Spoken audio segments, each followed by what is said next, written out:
Close your eyes now and let yourself drift back through time, not just years or decades or even centuries, but thousands of years back to when the world was young, when the stars seemed closer, and when the sky held mysteries that ancient peoples tried to capture in their stories, their art, their sacred texts.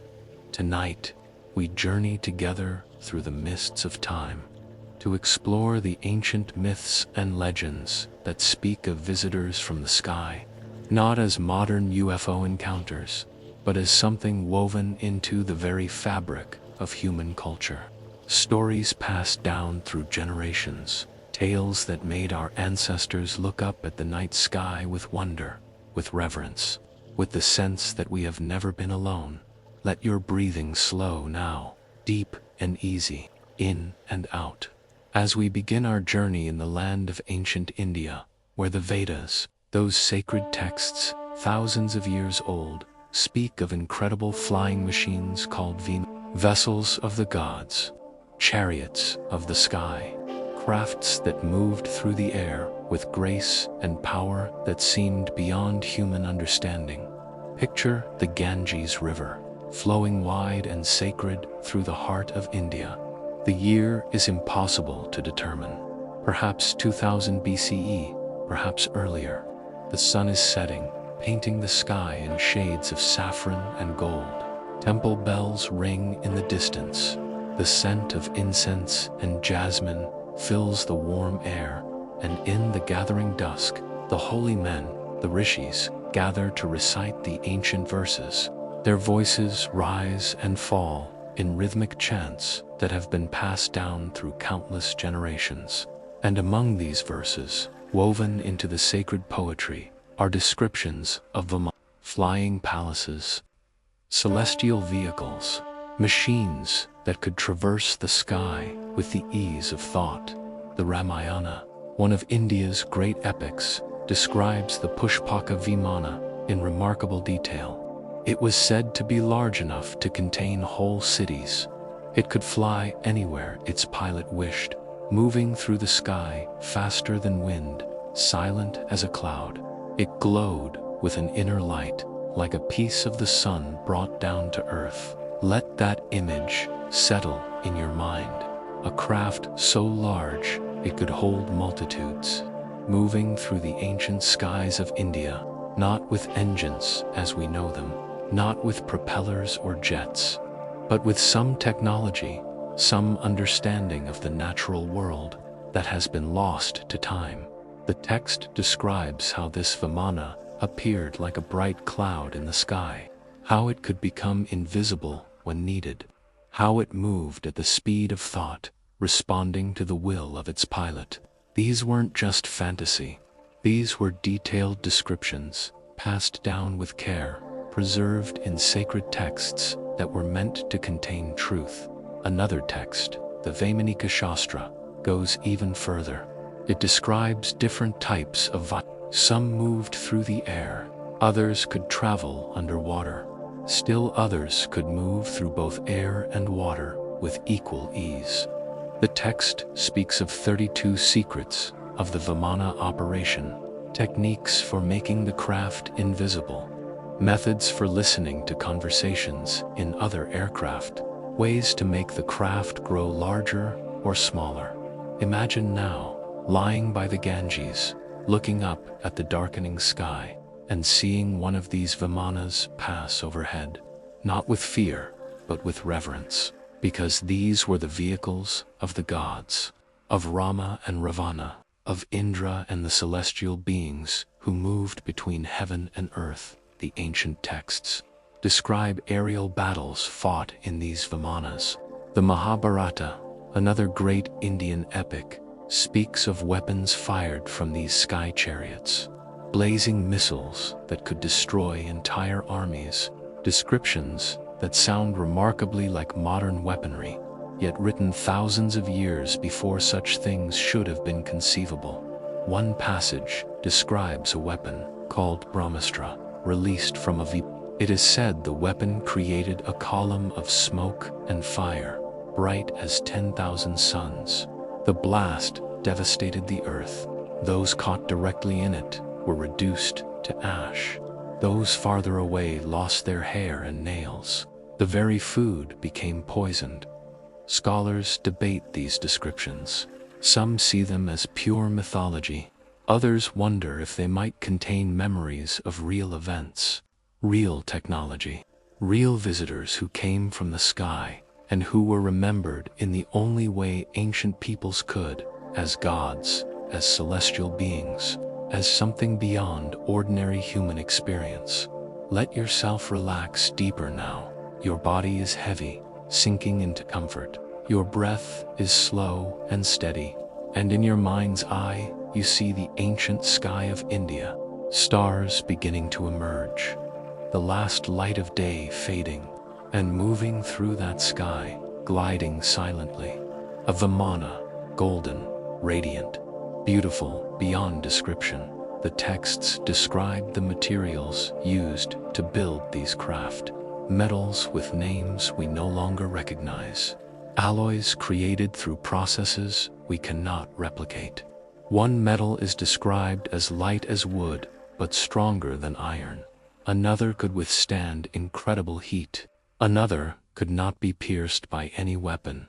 The pilots of these Vimanas were said to undergo years of training. They learned sacred mantras, specific sounds and vibrations that could control the craft. They studied the movements of stars and planets.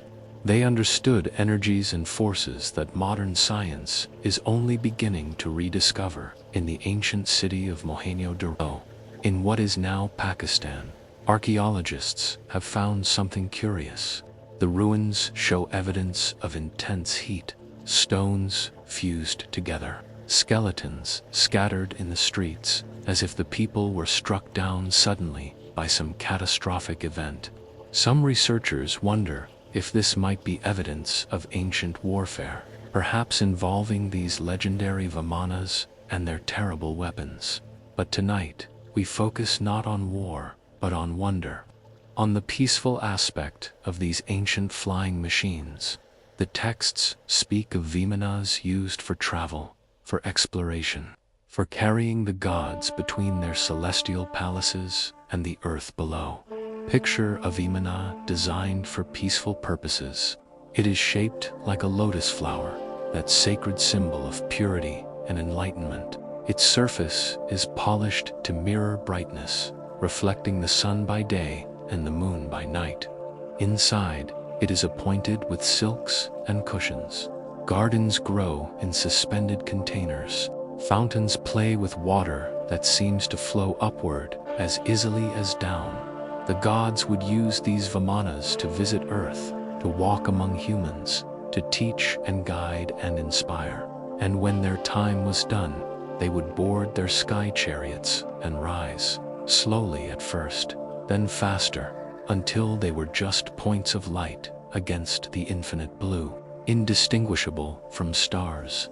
Your breathing is so slow now, so peaceful. Each breath takes you deeper into relaxation, deeper into this ancient world where the impossible was commonplace, where the sky was not a barrier but a highway, where beings moved between worlds as easily as we move between rooms.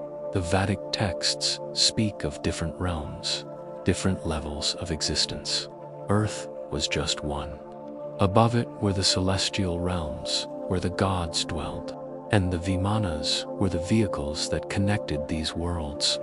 They were bridges between heaven and earth, between the divine and the mortal, between the known and the unknown. In your mind, see yourself in ancient India, the warm night air on your skin, the sound of the river flowing, the distant chanting of prayers, and above you, moving silently across the star-filled sky, you feel no fear, only wonder, only the sense that the universe is far larger, far more mysterious, far more populated than you ever imagined.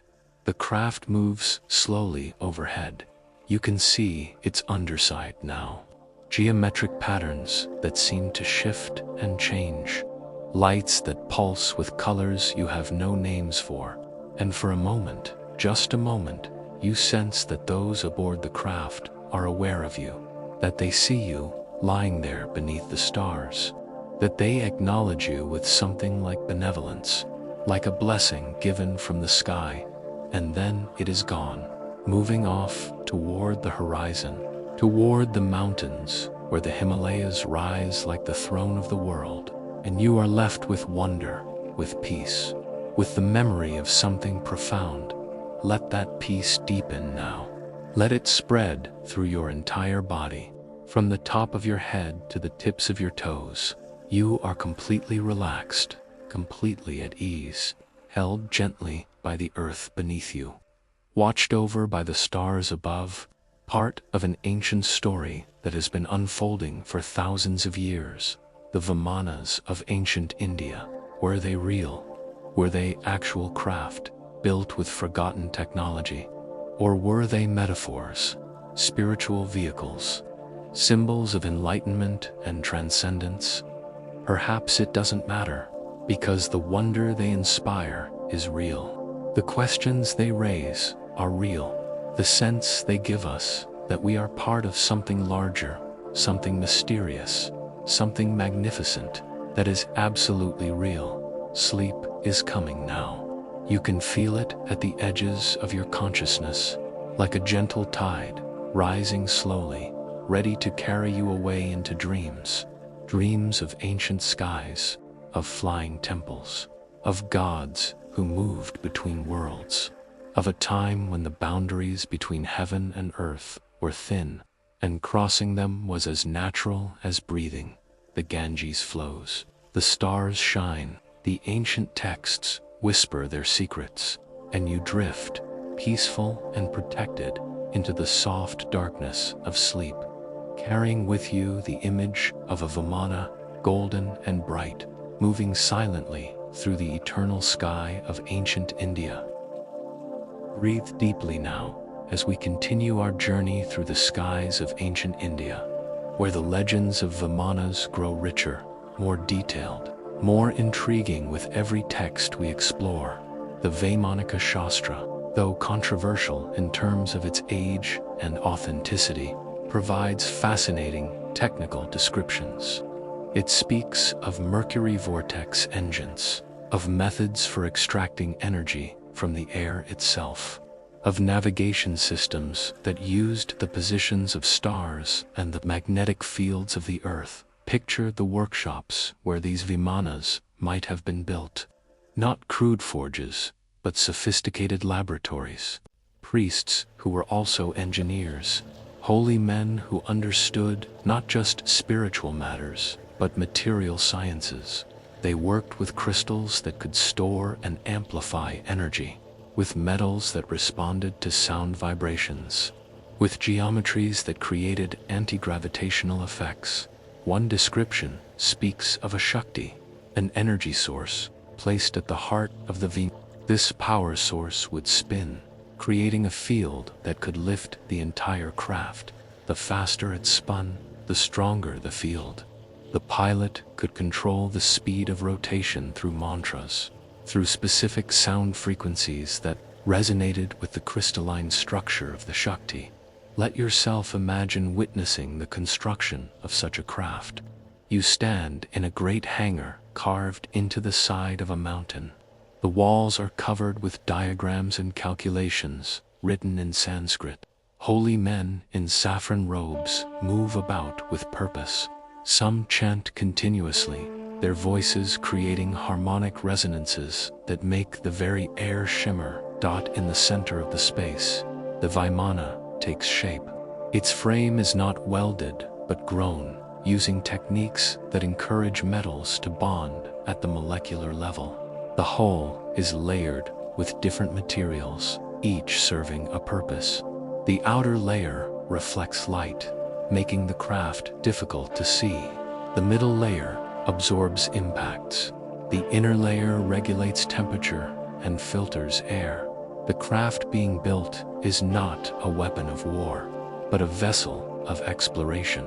It is designed to carry a crew of sages to the highest peaks of the Himalayas, to places where the air is too thin for humans to normally survive. There, at the roof of the world, they will meditate, they will seek enlightenment, they will commune with the divine forces that govern existence. As you watch, the Shakti is installed. It is a perfect sphere, seamless, made of a crystalline metal that seems to glow from within. For priests work in perfect synchronization, chanting as they lower it into place. The moment it settles into its cradle, the air changes. You feel a subtle vibration, not heard but felt deep in your bones. The Vimana has come alive. Your breathing is so slow now, so peaceful. Each breath takes you deeper. Your body is completely relaxed. Your mind is clear and calm, like a still mountain lake reflecting the sky. The texts speak of different classes of Vimanas. The Pushpaka class, which we mentioned before, large enough to carry cities. The Shakuna class, shaped like birds, swift and maneuverable.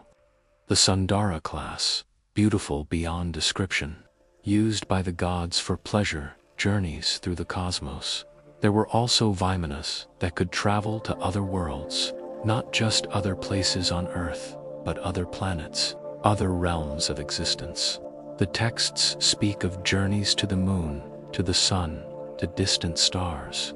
Journeys that would take months or years, but which the travelers experienced as mere days due to the way time flowed differently aboard these cosmic vessels. Imagine such a journey. Boarding a Vimana in ancient India. The craft rises smoothly, silently. The earth falls away beneath you.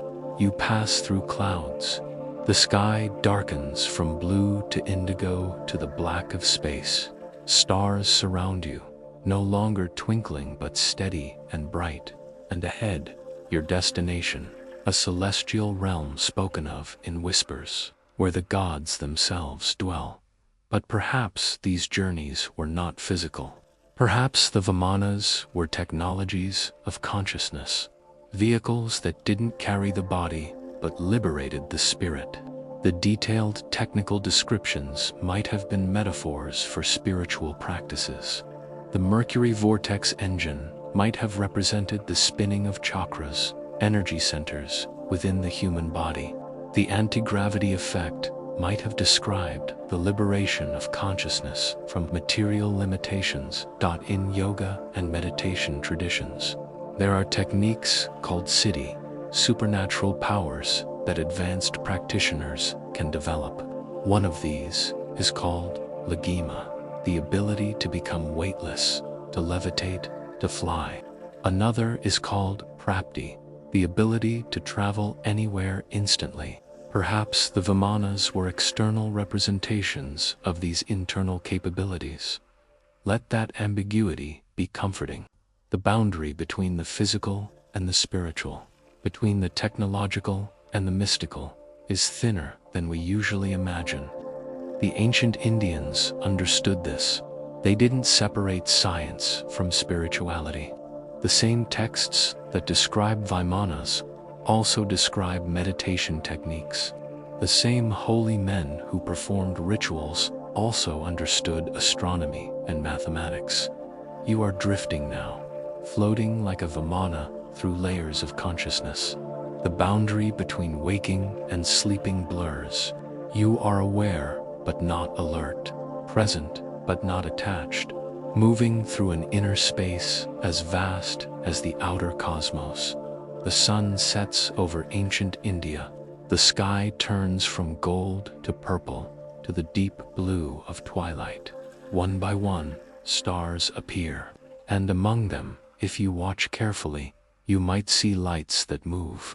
Lights that are not satellites or planes, because those haven't been invented yet. Lights that could be Vimanas, still traveling their ancient routes, still moving between the worlds, still carrying their celestial passengers on journeys beyond human understanding in a temple courtyard. An old priest tells the stories to young students.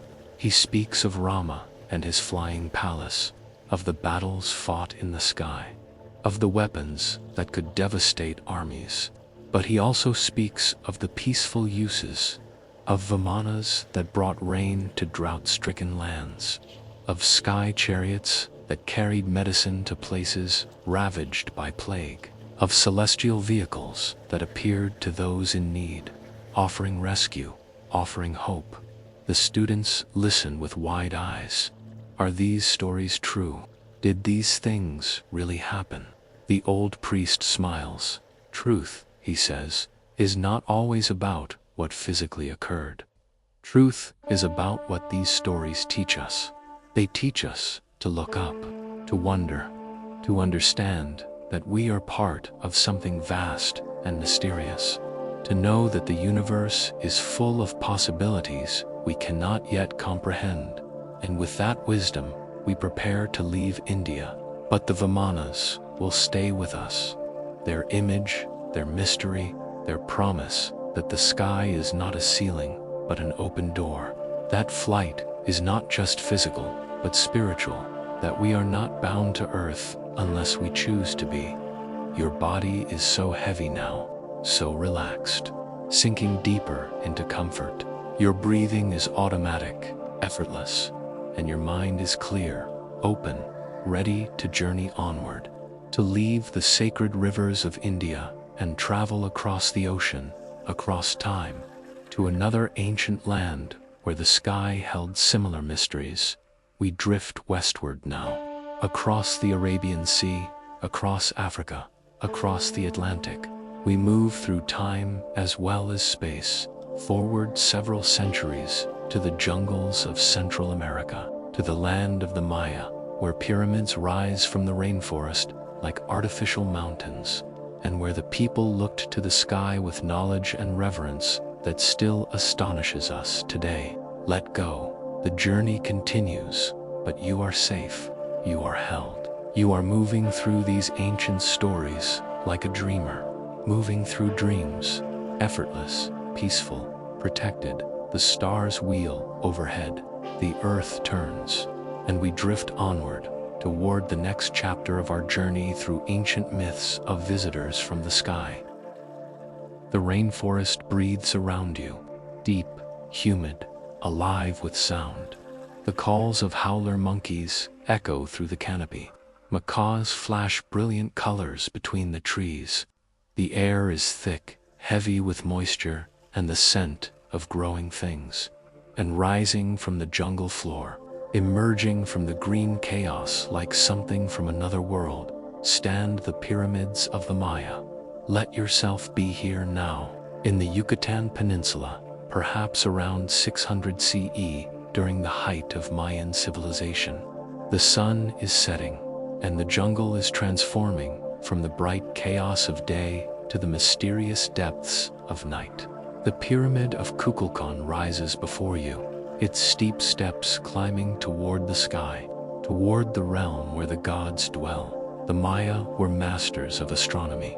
They tracked the movements of Venus with precision that rivals modern calculations.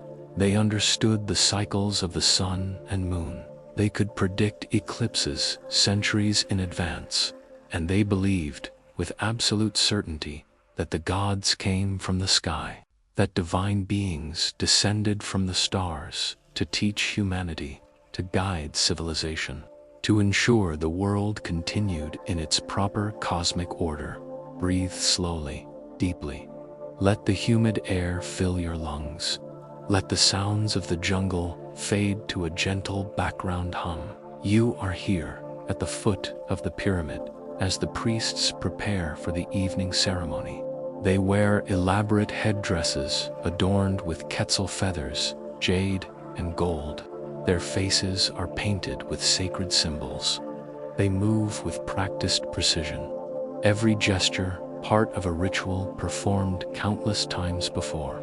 The most important of the Mayan sky gods was Kukulkan, known to the Aztecs as Quetzal, the feathered serpent, a being who came from the stars, who taught the people agriculture, mathematics, astronomy, and art, who promised to return one day from the direction of the rising sun.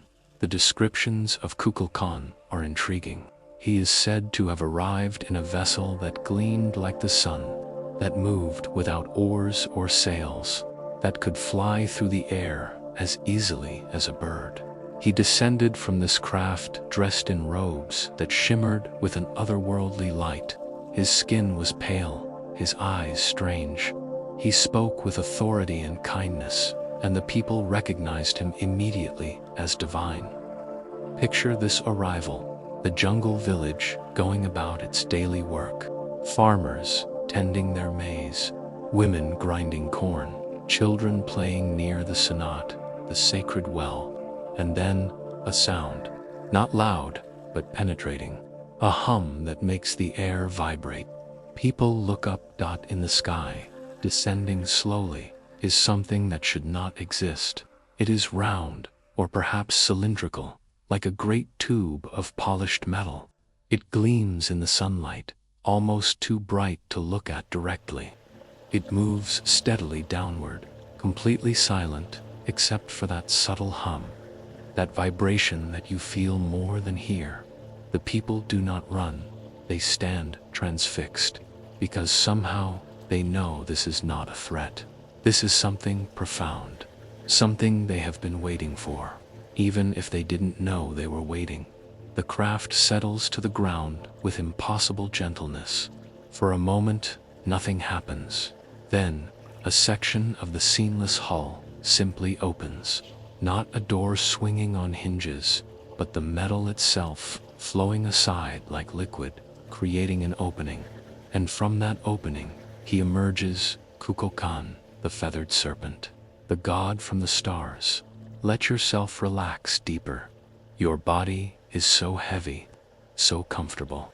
Each breath takes you further into this ancient world, this ancient mystery. Kukulkan taught the Maya many things. He showed them how to plant crops in a way that wouldn't exhaust the soil. He taught them to track the stars, to understand that the cosmos moved in patterns, in cycles, that everything that had happened would happen again. He gave them writing so they could preserve knowledge across generations. He gave them the concept of zero, a mathematical insight that wouldn't reach Europe for centuries. But more than knowledge, he gave them a sense of connection to the cosmos, to something larger than themselves. He taught that humans were not alone in the universe, that the stars held other worlds, other peoples, other civilizations, that the gods, those advanced beings from the sky, watched over humanity with interest and care. The Maya built their pyramids as landing platforms, or at least, so some researchers suggest. The Pyramid of Kukulkan at Chichen Itza is a masterpiece of astronomical alignment. During the equinoxes, the setting sun creates a shadow that looks exactly like a serpent descending the stairs. Is this just clever architecture, or is it a memory, preserved in stone, of craft that once descended from the sky? Imagine standing at the top of the pyramid at night.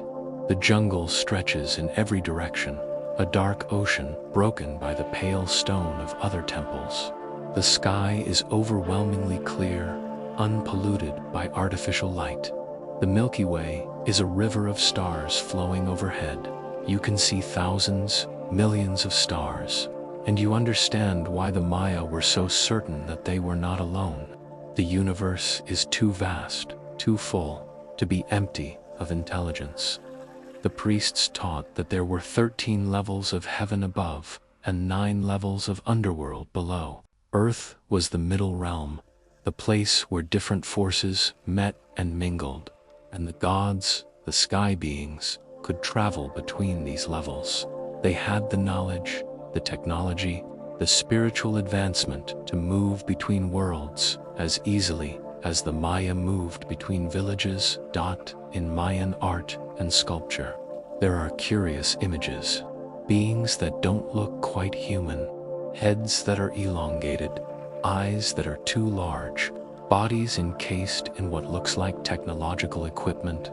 One famous carving, from the lid of Pakal's tomb in Palenque, shows what appears to be a man operating some kind of device. He sits in a chair, his hands on controls, surrounded by mechanical-looking elements. Flames shoot out behind him.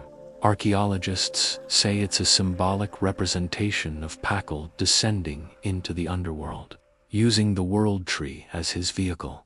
But others wonder, could it be a memory, a representation of an actual craft, of technology that the Maya witnessed and tried to preserve in their art? You are drifting now, so relaxed, so peaceful. The humid jungle air wraps around you like a blanket. The sound of insects and night birds is like a lullaby, and above, the stars shine with ancient light, light that left those stars hundreds or thousands of years ago, light that is only now reaching your eyes. The Maya believed in cycles, that time moved in great wheels, that civilizations rose and fell, that the gods came, taught what needed to be taught, and then departed, promising to return when the time was right. We are currently in the fifth sun, the fifth great age of the world. The previous four ended in catastrophe, but each time the gods returned to help humanity rebuild, to teach again, to ensure that knowledge was not lost forever. Kukulkan promised he would return from the east, from the direction of the rising sun. When the Spanish conquistadors arrived on their ships, some of the Maya believed, at first, that this was the fulfillment of the prophecy, that Kukulkan had returned. They were, of course, tragically wrong. But the fact that they expected a return, that they watched the skies and the seas for signs of the gods coming back, tells us something about their worldview. They didn't see divine visitation as a one-time event, but as an ongoing relationship. The gods came. The gods would come again. Let your eyes close completely now, if they aren't already. Let the darkness behind your eyelids become the night sky of ancient Mesoamerica. See the stars there. See the pyramids silhouetted against them, and see, perhaps, a light moving among the stars. Not a star itself, not a meteor, but something controlled, something deliberate, something that watches the sleeping city below with curiosity and perhaps a kind of cosmic affection. The priests believed they could communicate with the sky gods through ritual and sacrifice, not human sacrifice, not always, but offerings of jade, cacao, feathers, incense. They would climb to the tops of the pyramids, to the temples that crowned those artificial mountains, and they would burn copal resin. The smoke would rise, carrying prayers and offerings up toward the heavens.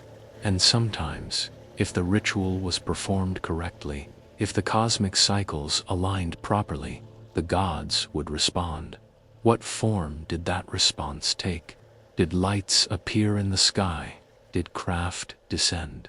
Did the priests experience visions, altered states of consciousness in which they perceived other realms, other beings, other dimensions of existence? The records are unclear. Much was lost when the Spanish destroyed the Mayan codices, burning thousands of years of accumulated knowledge because they saw it as pagan heresy. But fragments remain: stone carvings, pottery, architecture that embodies astronomical knowledge. And from these fragments, we can piece together a worldview in which the line between earth and sky, between human and divine, between the material and the spiritual, was permeable, crossable, and crossed regularly by beings who came from the stars. Your breathing is so slow now, so gentle. You are on the edge of sleep, that threshold state where anything seems possible, where ancient myths and modern experience blend together, where you can almost believe that if you opened your eyes right now, you might see a glowing craft descending from the stars, might see Kukulkan stepping forth, ready to teach, to guide, to remind humanity of its place in the cosmos. The jungle breathes. The pyramid stands. The stars wheel overhead in their eternal dance.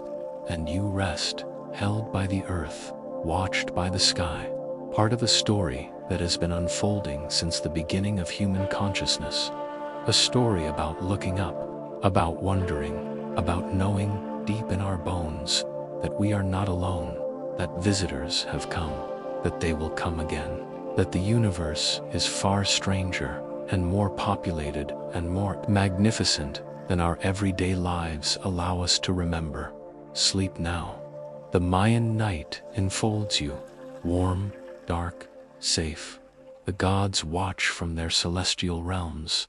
Kukulkan remembers his promise, and you drift, peaceful and protected, into dreams where pyramids touch the sky and feathered serpents fly between the stars.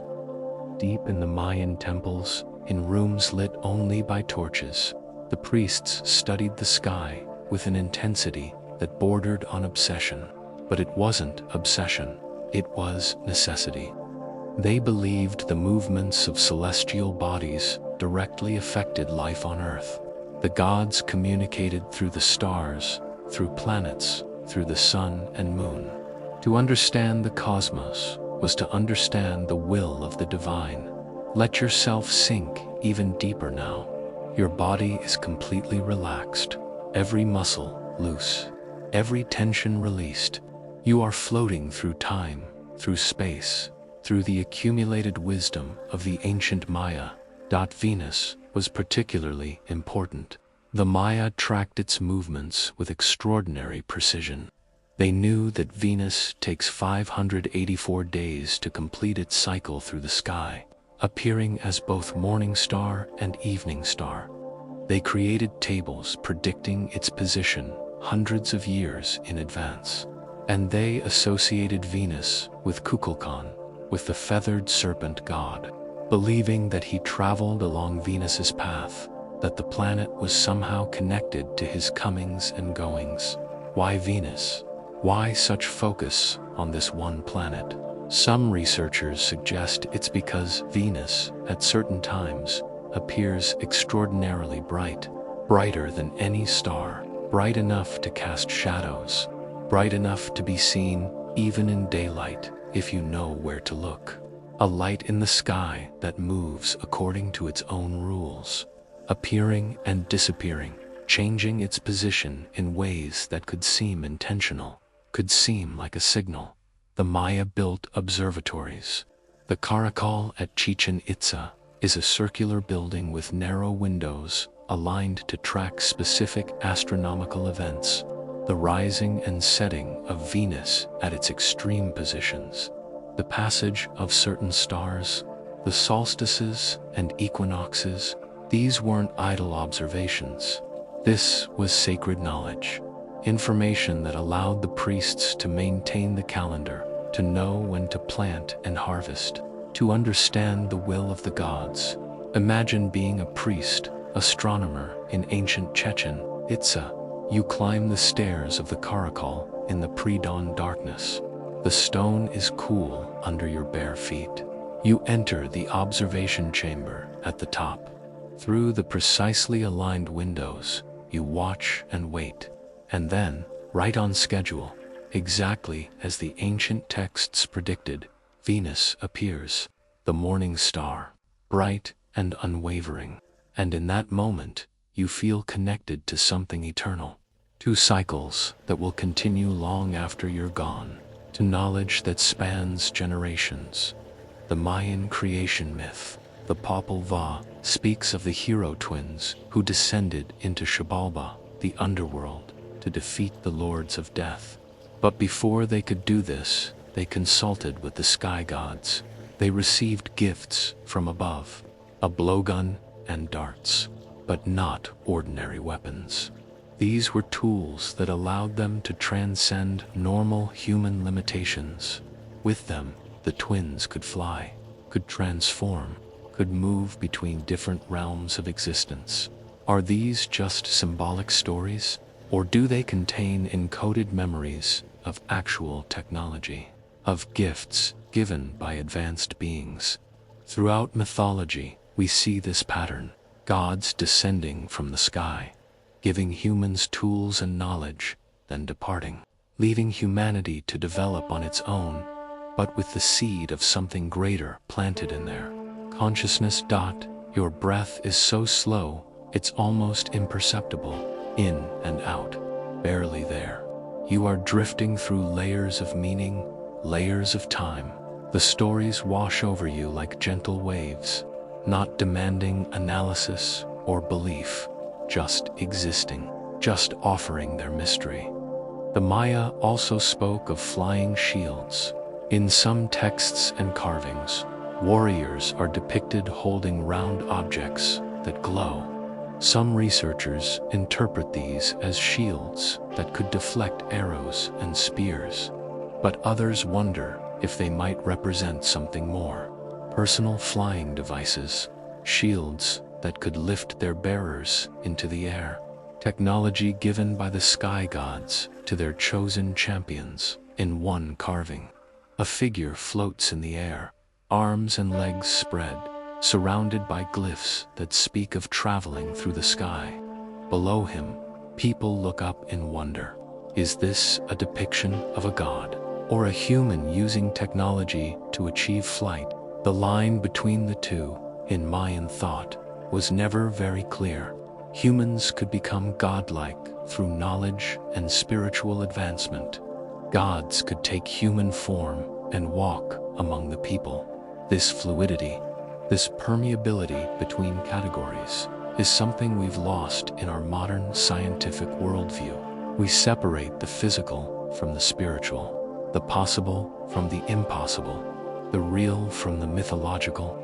But the Maya didn't make these distinctions. For them, everything was part of one interconnected whole. The stars affected crops, gods flew in vehicles, humans could transform into jaguars or birds. Reality was flexible, responsive, full of potential for transformation. Let that understanding seep into your consciousness. Let go of rigid categories. Let yourself exist for this moment in a worldview where anything is possible, where the sky is full of watchers, where divine beings care about human affairs, where technology and magic are two words for the same thing. The Mayan calendar is famous, of course, especially because of the confusion around 2012, when some believed the world would end. But the Maya never said that. What they said was that a great cycle would complete, that we would move from one age to another, and in that transition, they believed the gods might return. The sky beings might come back to check on humanity's progress, to offer guidance for the new age, to renew the cosmic covenant between heaven and earth. Every 52 years, the Maya held a new fire ceremony. They extinguished all fires throughout their territory, and at the precise cosmic moment determined by the alignment of stars and planets, they would light a new fire on top of a pyramid. This fire represented renewal, the rekindling of the covenant with the gods, the assurance that the sun would continue to rise, that crops would grow, that the world would persist for another cycle. On these ceremonial nights, the priests would watch the sky with special intensity. They believed these were times when the barrier between worlds was thinner, when the gods were more likely to manifest, when craft might descend from the stars. And there are accounts, though fragmentary and hard to verify, of lights appearing during these ceremonies, of objects in the sky that responded to the lighting of the sacred fire. Coincidence, mass hallucination, or something else? You are so deeply relaxed now, so completely at peace. These questions don't need answers. They can just exist. Mysteries that enrich rather than frustrate. The Maya understood that not everything needs to be explained. Some things need to be experienced, felt, honored. In the ruins of Mayan cities, we find acoustic marvels. At Chichen Itza, if you clap your hands at the base of Kukulkan's pyramid, the echo sounds remarkably like the call of a quetzal bird, the sacred bird associated with the feathered serpent god. Is this intentional? Did the builders understand acoustics well enough to engineer this effect? Or is it a fortunate accident? The ball courts also have unusual acoustic properties. Whispers spoken at one end can be heard clearly at the other, more than 500 feet away. Players on the court could be heard by spectators in the stands without shouting. Again, was this engineering or luck? And if it was engineering, what else did the Maya understand about sound, about vibration, about using these invisible forces to affect the material world? Some researchers speculate that pyramids themselves might be acoustic devices, that their shape could focus or amplify sound, that rituals performed at their peaks, involving drums and conch shell trumpets, might create vibrations that affected consciousness, that the priests might have used sound to alter their perception, to achieve states in which contact with other realms became possible. Imagine the ceremony now. Deep night. The jungle alive with sound. At the top of the pyramid, priests in elaborate costumes beat enormous drums. The rhythm is hypnotic, repetitive, designed to entrain brainwaves, to induce trance states. Others blow conch shells, creating deep, resonant notes that seem to come from the earth itself. Copal incense burns, its smoke rising, carrying prayers upward, and the priests begin to chant, not in everyday language, but in a sacred tongue, words of power passed down through initiations. The sound builds, layer upon layer, drums and shells and voices creating a complex vibrational field, and in that field, perception shifts. The stars seem closer. The air seems to shimmer, and the priests, in their altered state, perceive the sky gods, see them, communicate with them, receive visions and instructions that will guide the people through the coming year. Are these visions merely internal, products of drumming and incense and suggestion? Or do the vibrations actually open doorways, create conditions in which other dimensions, other intelligences, can manifest or be perceived? The Maya would not have separated these possibilities. For them, internal and external, subjective and objective, were not opposites, but complementary aspects of one truth. Your mind is quiet now. Thoughts drift past like clouds. Nothing to hold on to, nothing to worry about. You are simply present, simply awareness. Floating in the warm darkness of the Mayan night, the gods, the Maya believed, were not separate from humanity. We came from them. The gods fashioned humans from maize, from the sacred corn that was itself a gift from the sky.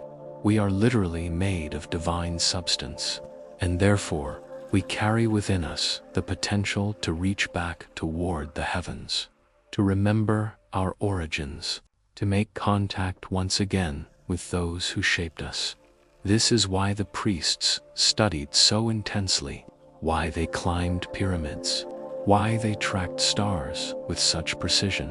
They were maintaining connection, keeping the lines of communication open, ensuring that when the gods returned, as they promised they would, humanity would be ready, would remember, would recognize them. Sleep comes easier now. The boundaries dissolve. You are no longer sure if you're lying comfortable in your bed or standing atop a pyramid under starlight, and it doesn't matter. Both are true. Time collapses. Past and present exist together. And in this moment, you understand something the Maya always knew. We are never separate from the cosmos. We are part of it, made of star stuff, watched over by intelligences we can barely imagine.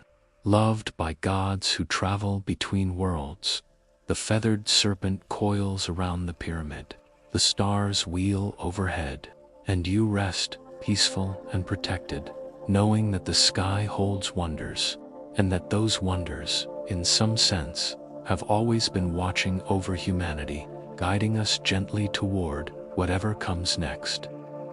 The landscape changes now.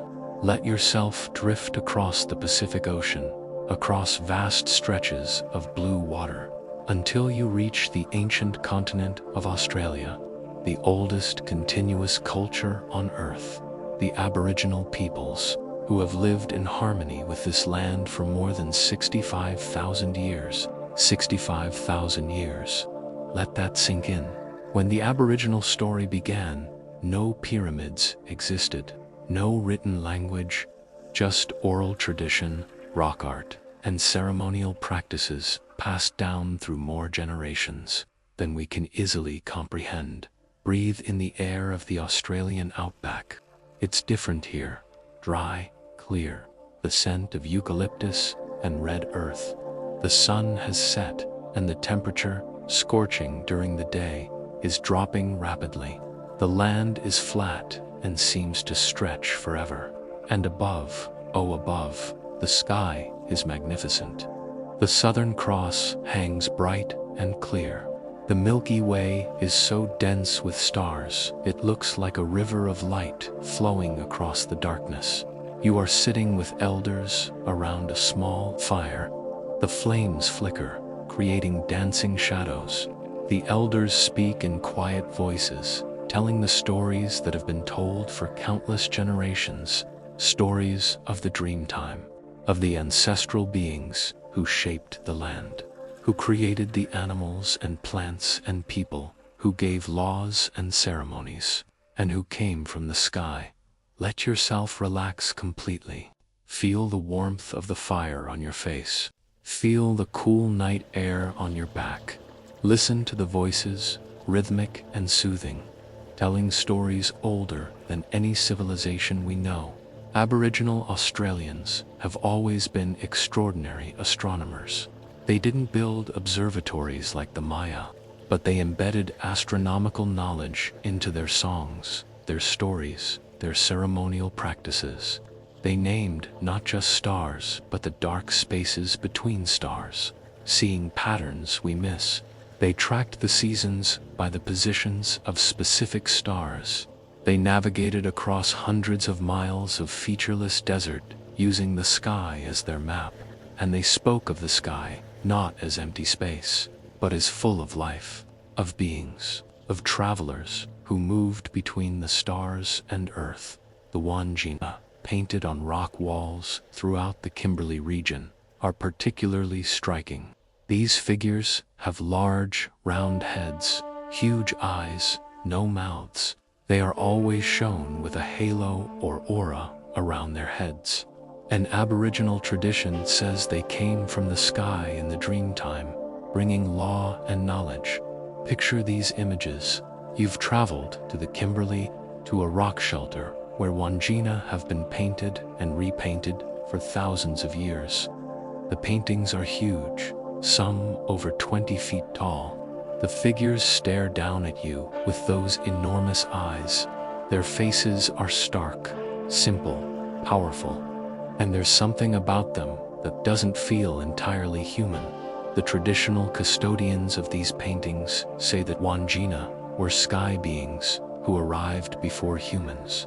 They shaped the landscape, they filled water, they created the animals, and they taught the first people how to live in this harsh, beautiful land. When their work was done, they painted their images on the rocks and then lay down in nearby water, where they remain to this day, their spirits residing in the water, emerging during the monsoon rains.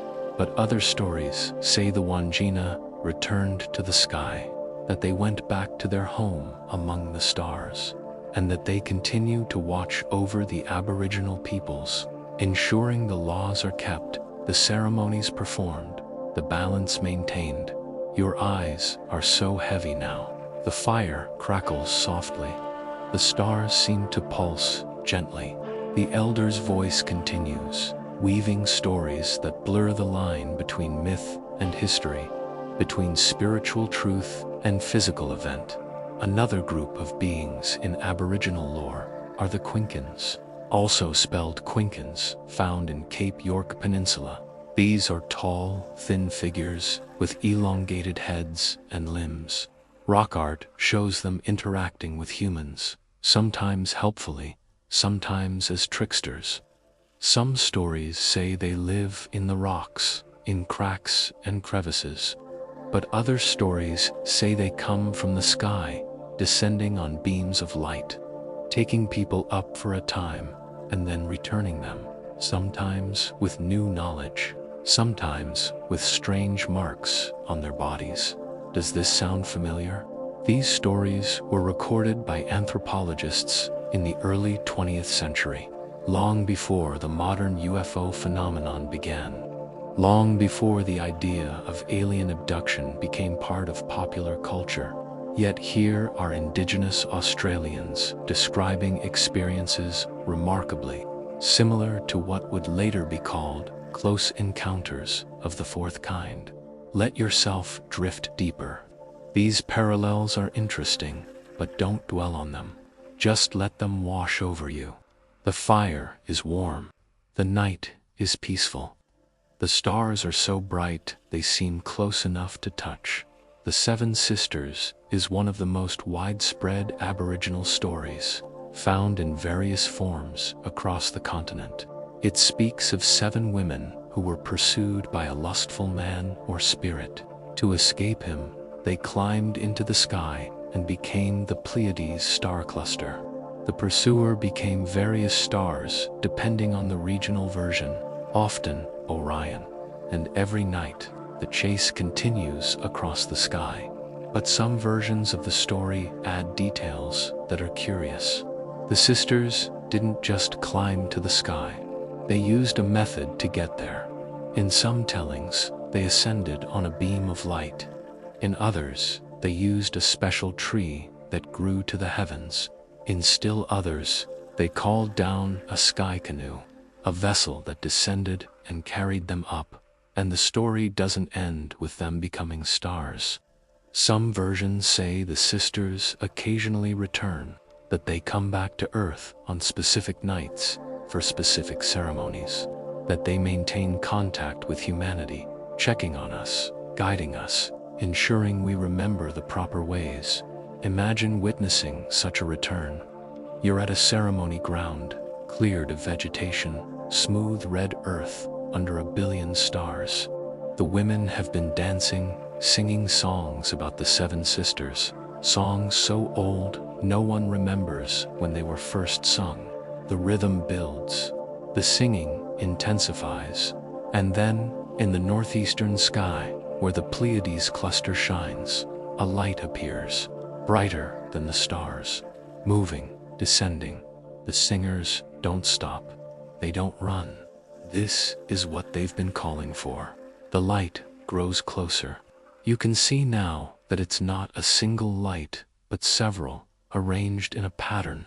They move together, coordinated, beautiful. And as they descend, they illuminate the ceremony ground, bathing everything in soft, silvery light. The lights hover, just hover, silent and still, above the gathering. And the women feel the presence of the 7 sisters, feel them near, feel their blessing, their approval. The songs have been sung correctly. The laws have been kept. The connection between earth and sky remains strong. You are so relaxed now, so deeply peaceful. Your breathing is barely there, slow, gentle, automatic. These stories seep into you like water into dry earth, not to be analyzed, just to be received, accepted, honored. Aboriginal cultures speak of the rainbow serpent, a powerful creation being associated with water, life, and the cycles of nature. In many stories, the rainbow serpent is said to live in the sky as well as in waterholes, that it arches between heaven and earth, that it travels along the Milky Way, which is seen as a great celestial river. The rainbow serpent is not always physical. Sometimes it's a force, an energy. But in some stories, it's described in ways that sound almost technological. It glows with many colors. It moves through the sky trailing light. It can cause the ground to shake. It can change the landscape, and it demands respect. The proper ceremonies must be performed, or the rainbow serpent's power can be destructive rather than life-giving. Is the rainbow serpent a metaphor for natural phenomena, for rainbows and storms and floods? Almost certainly, on one level. But Aboriginal thought doesn't work in either-or categories. Something can be many things at once. The rainbow serpent can be a natural phenomenon and a spiritual force and a memory of something seen in the sky. All these meanings can coexist. An elder speaks now, his voice soft but clear. He says the old people had knowledge we've forgotten. They could communicate over vast distances without words. They could see water underground. They could predict weather weeks in advance. They understood the land, the animals, the plants, the stars in ways that seem almost supernatural to us now. But they also had stories about times when sky beings came to teach, when the ancestors received knowledge from above, fire making, tool crafting, social organization, even the song lines, those intricate maps encoded in song that allowed people to navigate hundreds of miles through landscapes that look the same to untrained eyes. Where did this knowledge come from? The ancestors say it was taught, given, gifted from the sky. Your mind is so quiet now, so still. The elders' words drift over you like smoke from the fire. You're not sure anymore if you're awake or asleep. The boundary has dissolved. You exist in a space between, where stories become real, where the past is present, where the sky reaches down to touch the earth, in the Kimberley, in Arnhem Land. In the deserts of Central Australia, there are rock art sites showing figures in what looks like clothing or suits, not the simple garments Aboriginal peoples traditionally wore, but something more complex, something that covers the entire body. Some figures have circles around their heads, like helmets or halos. Others have rays or lines emanating from their bodies, as if they're glowing. Archaeologists debate the age of these paintings. Some are certainly ancient, possibly 20,000 years old or more. They predate agriculture. They predate cities. They come from a time when humans lived in small bands, when technology consisted of stone tools and fire. Yet the artists felt compelled to depict these unusual figures, to preserve them for future generations. Why? What were they recording? What did they witness? Let these questions float away. They don't need answers. The mystery itself is valuable. The not knowing creates space for wonder, and in that space, relaxation deepens. Sleep approaches. The boundaries between conscious and unconscious, between the story being told and the dream beginning to form, become impossible to distinguish. The fire burns lower. The stars wheel slowly overhead, marking the passage of time in a way that human clocks never quite capture.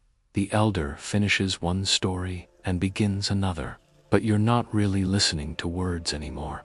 You're hearing the rhythm, the ancient cadence, the flow of meaning beneath language, and it's pulling you down, gently, irresistibly, into sleep, into dreams where you walk the outback under infinite stars, where the Wangina smile down from rock walls, where the 7 sisters dance in the sky, where the rainbow serpent arcs between heaven and earth, and where you understand, without words, that the Aboriginal peoples have always known what we are only beginning to remember. The sky is watching. The sky has always been watching, and we are not alone. The dreamed, breathe that word softly. The dreamed, it's not the past, not in the way we usually understand it. It's not a historical period that ended. The dream time is eternal. It's happening now. It's the layer of reality beneath everyday reality, the spiritual dimension that underlies and animates the physical world. You are drifting now, so deeply relaxed that you might be slipping into your own version of the dream time, that state between waking and sleeping, between the ordinary world and the realm of symbols and meanings. Let yourself go. There's nothing to hold on to, nothing to figure out. Just the soft flow of stories washing over you like a gentle tide in the dream time. The ancestral beings didn't just create the land, they became the land.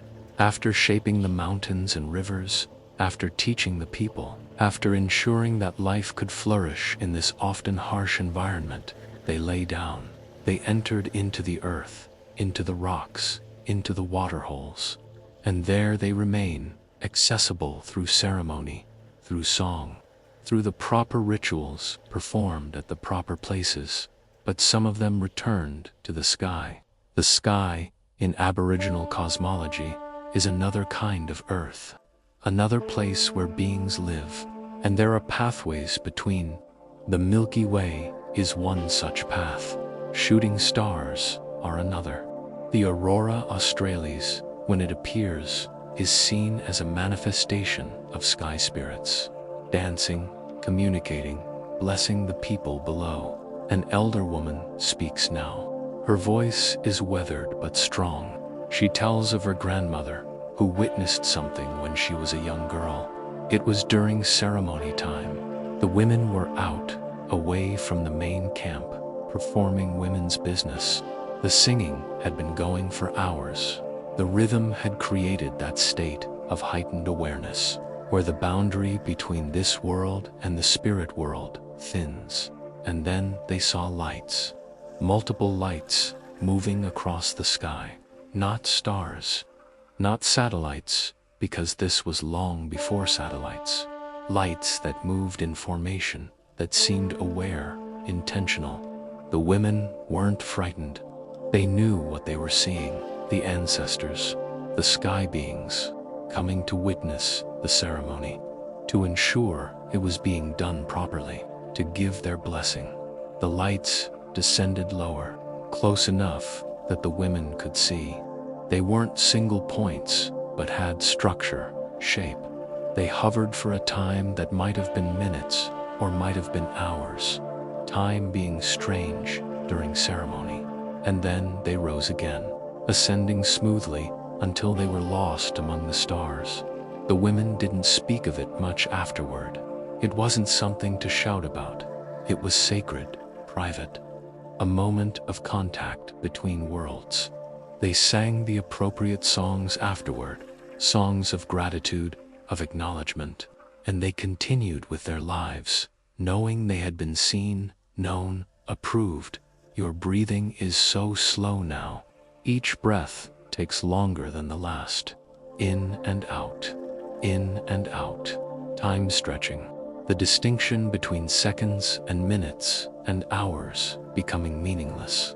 You exist in a different relationship to time now, a dream time relationship where everything is simultaneous, where past and future and present are just different views of one eternal now. The songlines are one of humanity's most remarkable achievements. These are sung maps that encode the location of water sources, food plants, sacred sites, territorial boundaries. A person could travel hundreds of miles through desert, following a songline, and never get lost. The song itself contains the map. The pitch goes up when approaching a hill, down for a valley. Certain words or phrases mark specific landmarks, but the songlines also contain stories. They're not just geographic information, but narratives about what the ancestral beings did at each location. And some of these stories speak of sky events, of stars that fell and became waterholes, of beings who descended from specific constellations to create certain landscape features. The land and the sky are linked, inseparable, to aspects of one sacred geography. Imagine learning a song. You sit with an elder who has custodianship of this particular song. He sings it for you, again and again. At first, it just sounds like melodic words, but gradually, you begin to perceive the structure, the repeating motifs, the subtle changes that mark transitions. And as you learn to sing it yourself, something remarkable happens. The landscape reveals itself in your mind. You can see the journey, even though you've never physically traveled it. The song creates a vision, and you understand that this is ancient technology, pre-literate but extraordinarily sophisticated, a way of storing and transmitting complex information, using only the human voice and memory. Some songlines speak of star paths, of routes that don't just cross the land but reach into the sky. These are ceremonial songs, used during specific rituals. They describe journeys to sky places, to the camps of the ancestors, to the source of power and knowledge.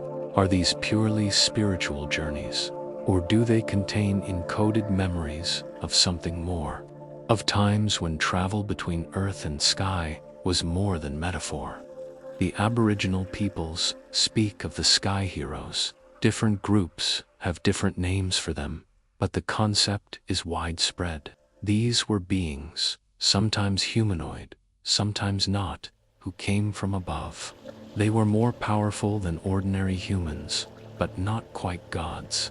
They could be helpful or dangerous. They taught many things, but they also demanded respect. If treated properly, they would share knowledge. If offended, they could be destructive. One story speaks of a sky hero who came down in a great wind. His arrival bent trees and scattered the campfires. He emerged from something that glowed and hummed, something that hurt to look at directly. He was tall, taller than any human. His skin was pale, like he'd never seen the sun, and his eyes were large and dark and seemed to see everything. He stayed for a time. He taught the people a new ceremony. He showed them how to read certain stars, to predict when the rains would come. He gave them songs that could call game animals. And then, when his teaching was done, he returned to his glowing vessel and ascended. The vessel rose silently, gathered speed, and shot toward the stars, leaving only a soft humming sound that lingered in the air for hours afterward. Is this myth? Fantasy? A dream someone had and mistook for reality? Or is it a memory, passed down through so many generations that the details have become stylized, symbolic, but the core truth remains? You don't need to decide. Just let the story exist. Let it settle into your consciousness, like sediment drifting down through still water. Your body is so heavy now, so relaxed, you've forgotten it's there. You are just awareness, just consciousness, floating in the warm Australian night, under more stars than you can count, listening to stories that have been told for longer than you can imagine. The Araranti people of Central Australia speak of the Alt-Jira, eternal beings who exist in the sky.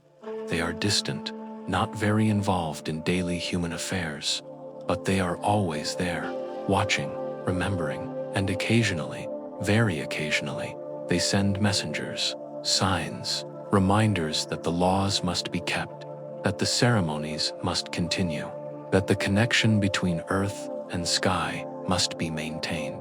During major ceremonies, particularly initiation ceremonies, young men are sometimes taken out into the desert. Far from camp, they fast, they undergo physical trials, and in states of exhaustion and altered consciousness, they have visions. They see the ancestors, they see the dream time, and some of them report seeing lights in the sky, lights that come close, lights from which they receive knowledge, initiatory secrets, power. Are these visions internally generated, products of fasting, physical stress, and suggestion. Western psychology would say yes. But Aboriginal thought doesn't separate internal from external. Vision is real. What you see in the proper ceremonial context is true. The lights in the sky and the transformation in consciousness are not separate events, but aspects of one experience. An elder speaks of the responsibility his people carry. They are custodians of the land. But more than that, they are custodians of the connection between earth and sky, between human and divine, between the present and the dream time. If the ceremonies stop, if the songs are forgotten, the connection breaks. And if the connection breaks, the sky beings will stop watching, will stop caring, will leave humanity to fend for itself.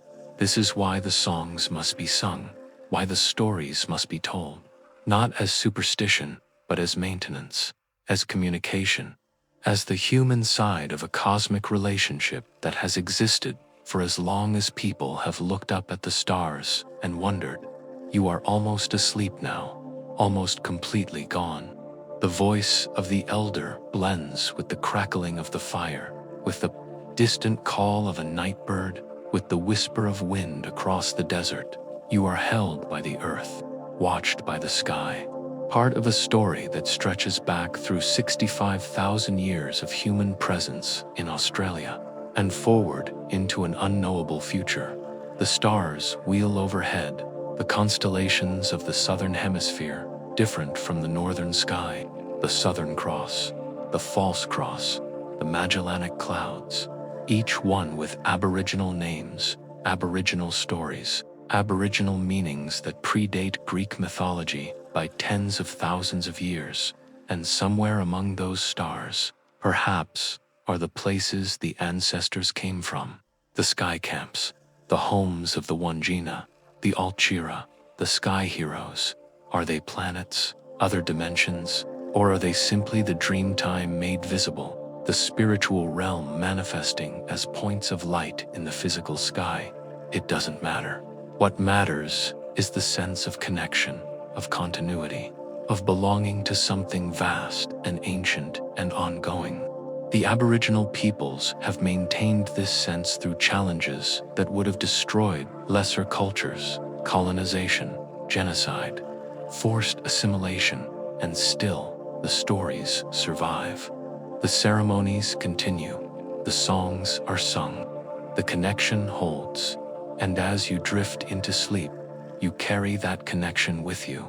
You are part of it now, part of the great story, the story of humans and stars, of earth and sky, of beings who came from above and beings who look up from below, both wondering, both reaching, both hoping for contact, for understanding, for the assurance that in this vast universe, we are known, we are seen, we are not alone.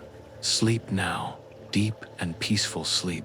The dream time embraces you, the ancestors watch over you, the stars bless you, and you rest, knowing that when you wake, the sky will still be there, full of mysteries, full of stories, full of the ancient promise that those who came before will come again. The landscape shifts again. Let yourself drift northward, far to the north, across deserts and oceans, over mountains and forests, until you reach the land of ice and fire, Scandinavia, the realm of the Vikings, the home of the Norse, those fierce warriors and skilled sailors who ventured farther than seemed possible, who carved runes into stone, who told tales of gods who were more immediate, more present, more involved in human affairs than the distant deities of other cultures. Breathe in this new air, cold, sharp, scented with pine and salt water. The sun, even at midday, stays low on the horizon, and at night, in the winter, darkness reigns for months, broken only by the aurora borealis, the northern lights, dancing curtains of green and violet and red that the Norse understood as something sacred, something divine. something connected to the gods and their constant travels between realms. You are in a longhouse. The walls are thick timber, designed to keep out the bitter cold. In the center, a fire burns in a long hearth, smoke drifting up through a hole in the roof. Around the fire, people gather, warriors with scars and stories, women weaving at looms, children listening with wide eyes as the skald, the storyteller, recites the ancient tales. Let yourself settle here. The warmth of the fire on your face, the smell of roasting meat, the sound of the skald's voice, rhythmic and hypnotic, telling stories that have been told for generations beyond counting, stories of the gods, of Asgard and Midgard, and the 9 worlds connected by Yggdrasil, the world tree, and of the ways the gods traveled between these worlds, not on foot, but in sky chariots, vehicles that flew through the air and even through space itself. Thor, the thunder god, is best known. His hammer Mjolnir could control storms, but he also had a chariot pulled by 2 goats, not ordinary goats, but magical ones, Tangrisnir and Tanzanj. When Thor rode across the sky in this chariot, thunder rolled, lightning flashed. The heavens themselves announced his passage. But picture this not as myth, but as description. Something seen and recorded in the only vocabulary available. A craft moving through the sky, not silent, but roaring, creating atmospheric disturbances as it passed, leaving trails of light. The Norse, lacking words for aircraft or spacecraft, described it as a chariot. The sound it made became the roar of goats. The light it created became lightning. Your eyes are so heavy now. The fire dances and blurs. The skald's voice continues, weaving magic with words. Let yourself sink into the story, into the worldview where gods are real, where they live just beyond the horizon. In Asgard, accessible by crossing the Bifrost, the rainbow bridge that connects the realm of gods with the realm of humans, Freya, goddess of love and beauty, had her own sky vehicle, the Hildisvini, or sometimes she was said to ride in a chariot pulled by cats. But in other versions, she had a falcon cloak. Put it on, and you could fly. You could transform, taking on the characteristics of a falcon, soaring high above the earth, seeing everything, traveling vast distances in moments. Was this cloak actual technology, something wearable that granted flight? The description is consistent across different sources. It allowed the wearer to fly. It could be lent to others. Heroes borrowed it for quests. It functioned like a tool, not like magic that depended on the user's personal power. Imagine such an artifact. You're a Norse hero, and Freya has agreed to loan you her falcon cloak. You place it over your shoulders. It's lighter than it looks, almost weightless. And the moment it settles into place, you feel different, lighter. The gravity that normally holds you seems less significant. You take a running start and leap, and instead of falling, you rise. The wind catches you, and suddenly you're soaring. You can see the fjord below, the longships like toys, the mountains in the distance. You bank and turn, with thought alone. The cloak responds to your intention, and you understand why this is described as magical. Because for someone who has never flown, this would be indistinguishable from magic. This is technology so advanced, it might as well be divine. The Norse cosmos is vertical, 9 worlds stacked in levels, connected by Asgard at the top, home of the Aesir gods. Midgard in the middle, the realm of humans. Various other realms, above and below, Vanaheim, Alfheim, Niflheim, each distinct, each inhabited by different kinds of beings, and the gods moved between these realms regularly. They weren't distant, unknowable. They were involved. They had relationships with humans. They sired children with mortal women. They intervened in battles. They gave gifts of weapons and knowledge. And they traveled in their sky chariots, crossing the vast distances between worlds with ease. The Bifrost, the Rainbow Bridge, is described in fascinating detail.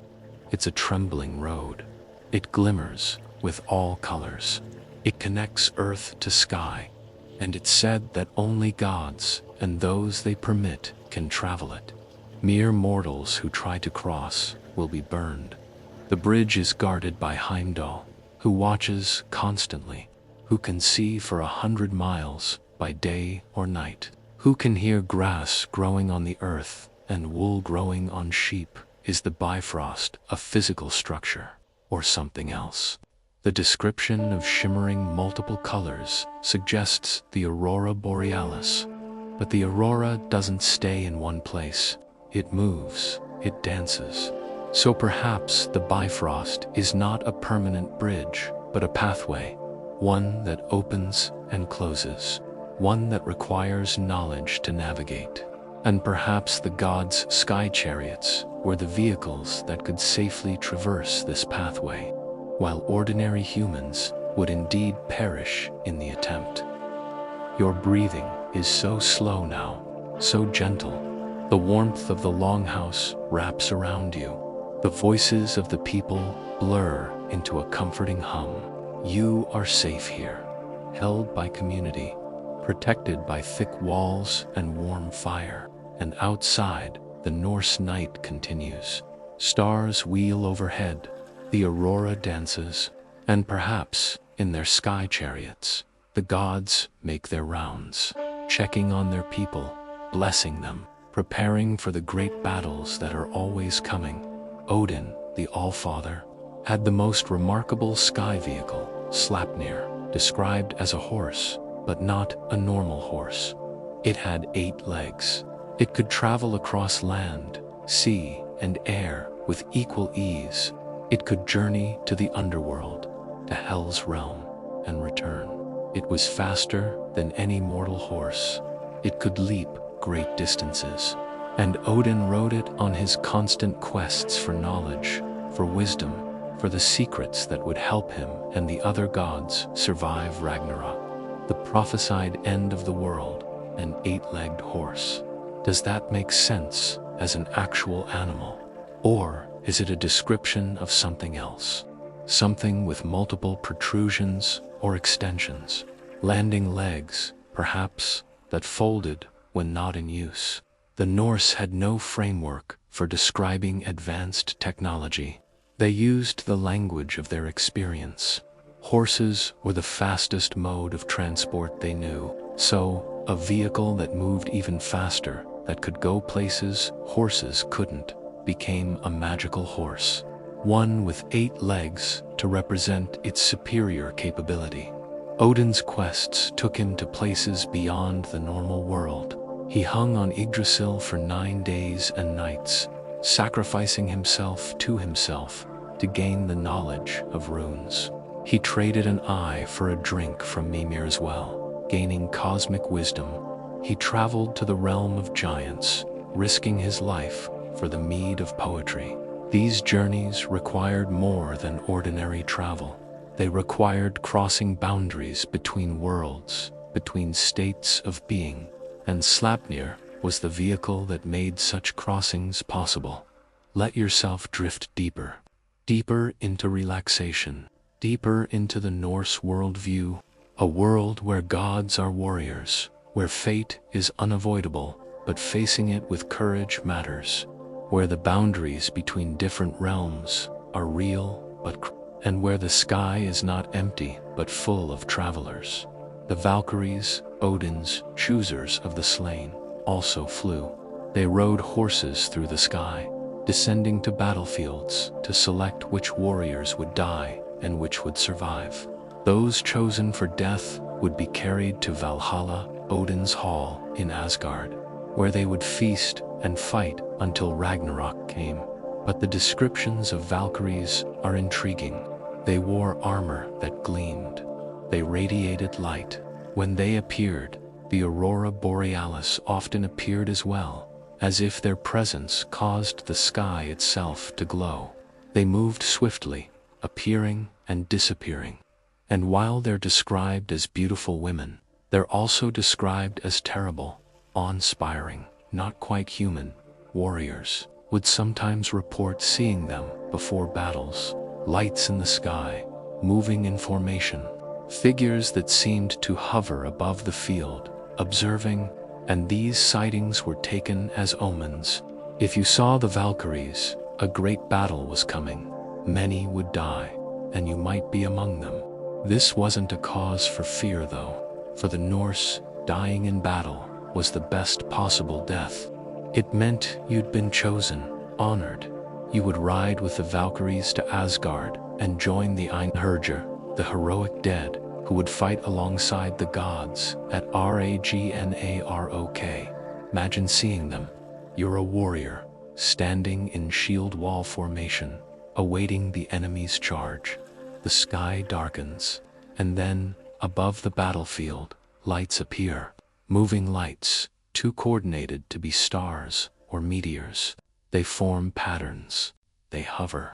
And you know, the Valkyries are watching.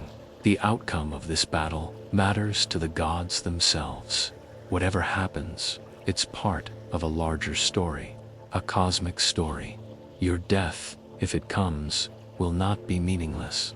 You will be carried to Asgard in sky chariots, taken by beautiful, terrible beings who serve the Allfather. You are almost completely relaxed now, almost gone. The boundary between conscious and unconscious is so thin you drift back and forth across it without noticing. The skald's voice continues, but you're not following the words anymore, just the sound, the rhythm. The rise and fall like waves, like breathing, like the pulse of life itself. In Norse mythology, the gods are not eternal. They can die, they will die. Ragnarok is coming. The great battle when the forces of chaos will break free, when the fire giant Surt will cross Bifrost and set the world aflame, when the great serpent and the wolf Fenrir will break their chains. The gods know this. They're preparing for it. This is why Odin seeks knowledge constantly, why the Einherjar train daily in Valhalla, why the gods intervene in human affairs, breeding heroes, shaping events. This creates an interesting dynamic. The gods need humans, or at least they value them. The best warriors are recruited to Asgard. Human heroes perform quests the gods cannot do themselves. There's a relationship, a partnership, and the sky chariots, the flying horses, the falcon cloaks. These are the means by which gods and humans stay connected, by which the distance between Asgard and Midgard is bridged. Let that sense of connection settle over you. You are not separate from the divine, not in Norse understanding. You are part of the great story. Your actions matter. Your courage, your honor, your willingness to face your fate without flinching. These are noticed. The Valkyries might be watching even now, not to judge, but to witness, to remember, to ensure that when the final battle comes, all who deserve to be there will be called dot. Sleep is so close now. You can feel it like a presence, patient and kind, waiting for you to let go. The fire in the longhouse burns low. The people settle onto their sleeping benches. Outside, the northern wind howls, but inside, you are warm, protected, part of a community that stretches back through generations. Part of a story that connects earth to sky, human to divine, present to eternal dot. The gods ride their sky chariots across the dark. Thor's hammer makes thunder in the distance. Freya's cats pull her chariot across the aurora's glow. And Odin on Sleipnir pauses for a moment, looking down at Midgard, at the humans sleeping in their longhouses, preparing for their own small battles. living their brief lives with as much courage and honor as they can muster. And perhaps, just perhaps, he nods, approving, blessing, promising that when the end comes, none will face it alone. The aurora blazes overhead now, curtains of light, green and violet, dancing and shimmering across the northern sky. The Norse called this the Northern Lights, but they had many interpretations of what it meant. The Bifrost made visible, the reflection of the Valkyries' armor as they rode, the glow of weapons being forged in Asgard, or sometimes simply a sign that the barrier between worlds was thinned tonight. That contact was possible, that the gods were near. Breathe with the rhythm of the aurora, slow, flowing, each pulse of light accompanied by a slow breath, in and out. The cold air is sharp in your lungs, but you're warm by the fire, wrapped in furs, so comfortable you could stay here forever. So relaxed that moving seems impossible. So peaceful that the idea of thoughts, of worries, of anything but this present moment seems absurd. The Norse were sailors, possibly the greatest sailors of their age. They ventured across oceans in open boats, navigating by sun and stars, by the flight of birds, by the color of the water. They reached Iceland, Greenland, North America, centuries before Columbus. This took courage, but it also took knowledge, understanding of winds and currents, the ability to read subtle signs, and according to some accounts, guidance from the gods. Sagas speak of heroes who were visited by Odin before great voyages. The Allfather would appear, sometimes in disguise, as an old wanderer, and give advice. Or sometimes he would send signs. Ravens, Odins, birds, Hugin and Munin would fly ahead, scouting the route. Or lights would appear in the sky, indicating the correct direction. Were these spiritual experiences visions, or were they more literal? Did craft from Asgard actually appear to guide certain voyages? The sagas don't make clear distinctions between the physical and spiritual. A god appearing to you was as real as your hand in front of your face. More real, perhaps. The physical world was temporary, always changing. The gods were eternal, unchanging in their essential nature even as they moved through time. Let yourself imagine such guidance. You're on a long ship days from land in any direction. The sea is gray and endless. Your crew is tired, uncertain. Supplies are running low. You're beginning to wonder if this voyage was a mistake, if you'll ever see home again. And then, at dusk, as the sun sets in an explosion of red and gold, lights appear in the sky. Not stars, too early for stars. Lights that move, that come closer, that form a pattern, almost like an arrow, pointing in a specific direction. You feel no fear, you feel hope. The gods are watching, they're guiding you. Follow the lights and you'll reach land. You'll complete your quest. You'll earn glory. The lights stay visible all night, hovering on the horizon in the direction they indicated. By morning, they're gone. But their message is clear. Your ship turns, following the guidance. And 2 days later, you see land, exactly where the lights said it would be. You've been saved, guided, blessed. Your eyes are closed now, have been for a while. The images play out behind your eyelids like a film. The Norse world, vivid and alive. The gods, present and active. The sky, full of travelers and signs and wonders. You are so deeply relaxed that you're not sure if you're seeing these things or dreaming them, and it doesn't matter. In this state, seeing and dreaming are the same thing. The dwarves in Norse mythology were master craftsmen. They lived in the mountains, in underground realms, and they forged the gods' most powerful artifacts: Mjolnir, Thor's hammer, Gungnir, Odin's spear that never missed its mark. Draupnir, Odin's ring that multiplied itself. And Gleipnir, the impossible chain that finally bound the wolf Fenrir. Made from impossible things, the sound of a cat's footstep, the beard of a woman, the roots of a mountain, the breath of a fish. These artifacts are described in terms that make them seem magical, but consider them as technology, advanced craftsmanship. The dwarves understood materials and forces that others didn't. They could create items that seemed impossible, and the gods needed these items. They couldn't make them themselves. They had to trade for them, sometimes paying high prices. This suggests the dwarves had knowledge the gods lacked, that they were not subordinate but necessary partners. And some of the items they created relate directly to travel and flight. Freya's falcon cloak was made by Skidbladnir, the ship that could fly through air as easily as water and could be folded to fit in a pocket, was dwarf-made.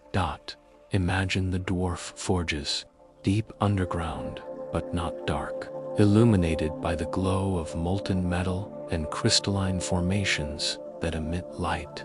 The sound of hammers on anvils creates a constant rhythm, a heartbeat of creation.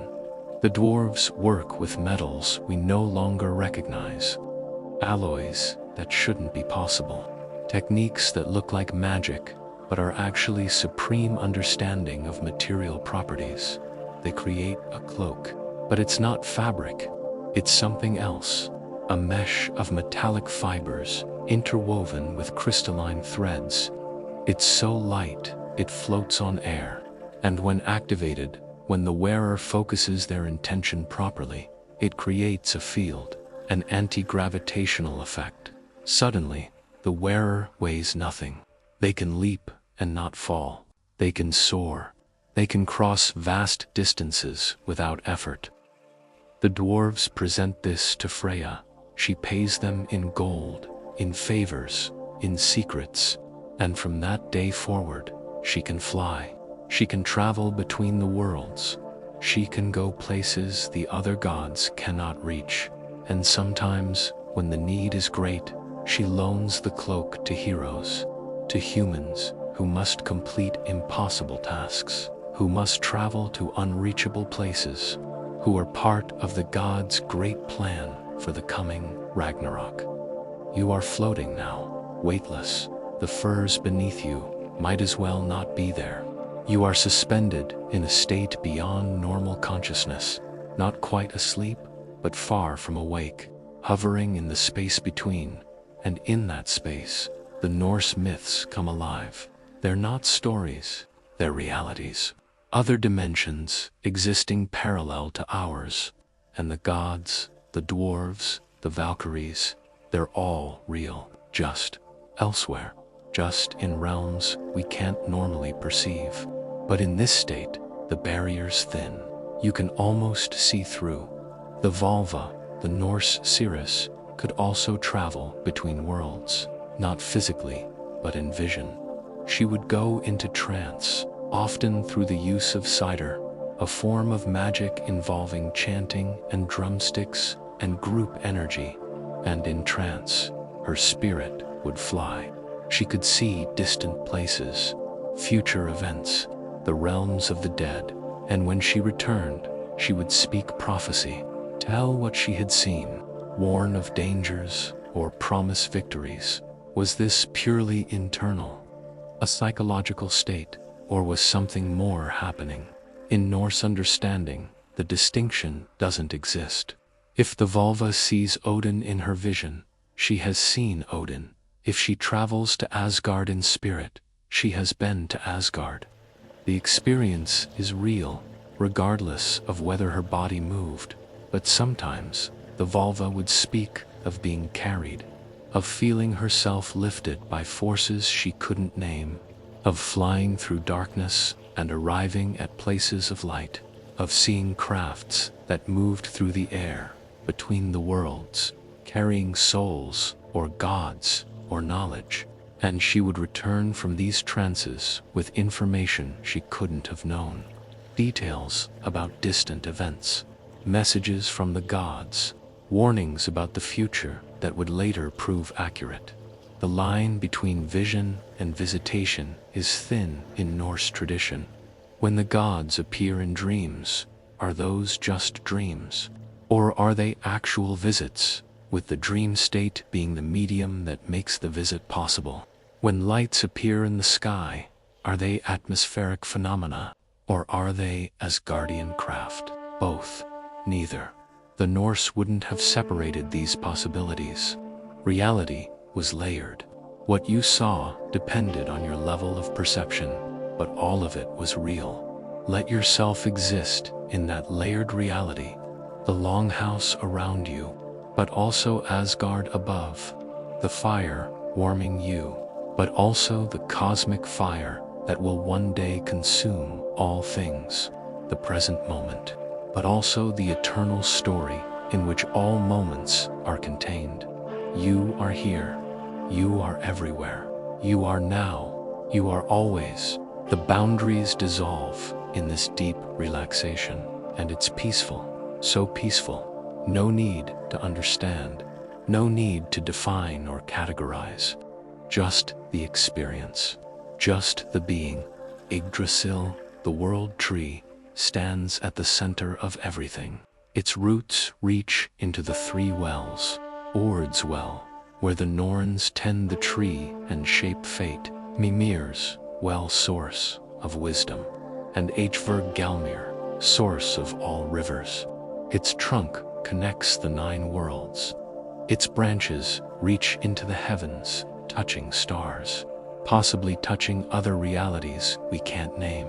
And along Yggdrasil, beings travel. The squirrel Ratatoskr runs up and down, carrying messages or insults between the eagle at the top and the serpent at the roots. The Norns climb from their well to tend the tree. The gods descend from Asgard. Souls travel up or down depending on their fate after death. Is Yggdrasil literal? A physical tree so large it connects worlds? Or is it symbolic? A representation of connections we can't otherwise visualize? Again, the Norse wouldn't have chosen. It's both. It's a real tree in some dimension, and it's a metaphor, and it's a description of something science might call wormholes or dimensional gateways. All of these are true simultaneously, and the sky chariots of the gods, they travel Yggdrasil's paths.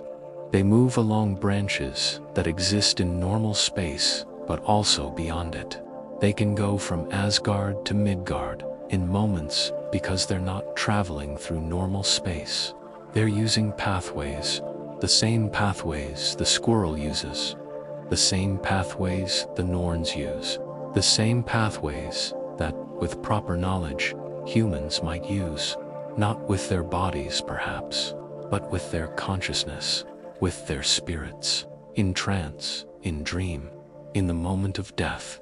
You are on one of those pathways now, drifting, moving between states of consciousness, like moving between worlds, no effort required. Just the gentle pull of sleep, drawing you deeper, carrying you toward dreams where you might fly, might see Asgard, might meet the gods, might understand, for a timeless moment, what the Norse always knew. We are part of a cosmic story. The sky watches us. The gods walk among us, sometimes in disguise. And when our time comes, if we've lived with honor, we will be carried to the halls of the divine, not by death, but by sky chariots piloted by Valkyries, across the rainbow bridge, into realms of eternal glory. Rest deeply now. Let all effort go. We've journeyed across the world, from India's sacred rivers to the Mayan pyramids, from the Australian outback to the Norse land, for cultures separated by thousands of miles and thousands of years, different languages, different beliefs, different ways of understanding the world, and yet the same themes appear. beings from the sky, craft that fly, gods or advanced entities who interact with humans, who teach and guide and sometimes intervene, sky chariots, flying palaces, personal flight devices, all described in the vocabulary available to each culture, but pointing toward something common, something consistent. Your breathing is so slow now, so deep, each breath like a wave, gentle and inevitable. Your body has forgotten how to hold tension. You are completely, utterly relaxed, and in this state of deep relaxation, patterns emerge, connections become visible. The separate stories begin to form a larger tapestry.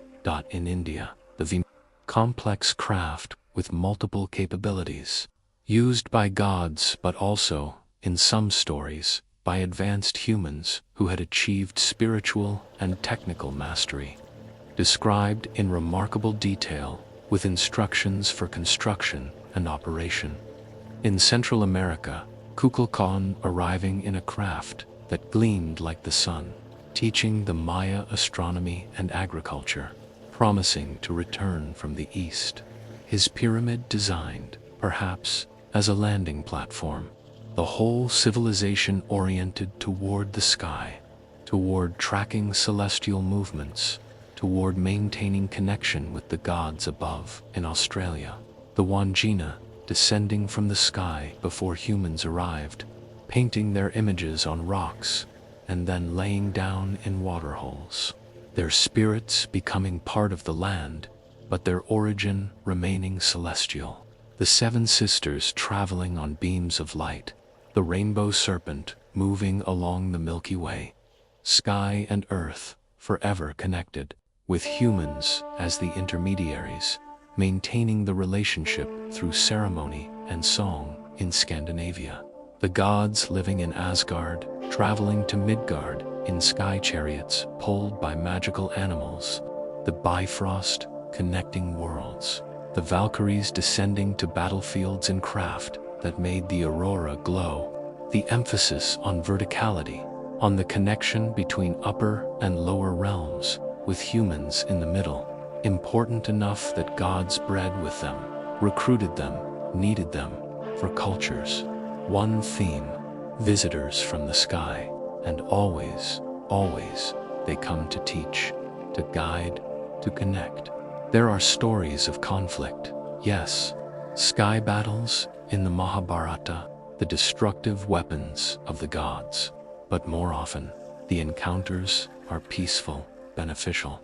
The sky beings give gifts, knowledge, technology. They establish relationships with humans. They promise to return. Let this pattern settle over you like a warm blanket. No need to explain it. No need to decide if these stories are literally true, metaphorically true, or some combination, just the pattern itself. Humans looking up, seeing wonders, recording them in story and art, passing them down through generations, building societies around the expectation that the sky beings will return. That contact is not a one-time event, but an ongoing relationship.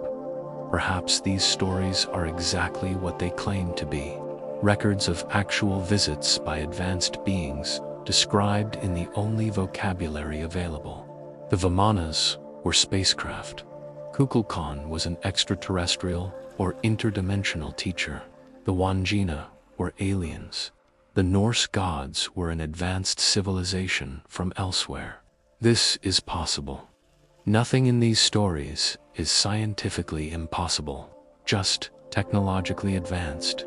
Or perhaps these stories are describing states of consciousness. The Vimanas are vehicles of meditation, ways to travel in mind rather than body.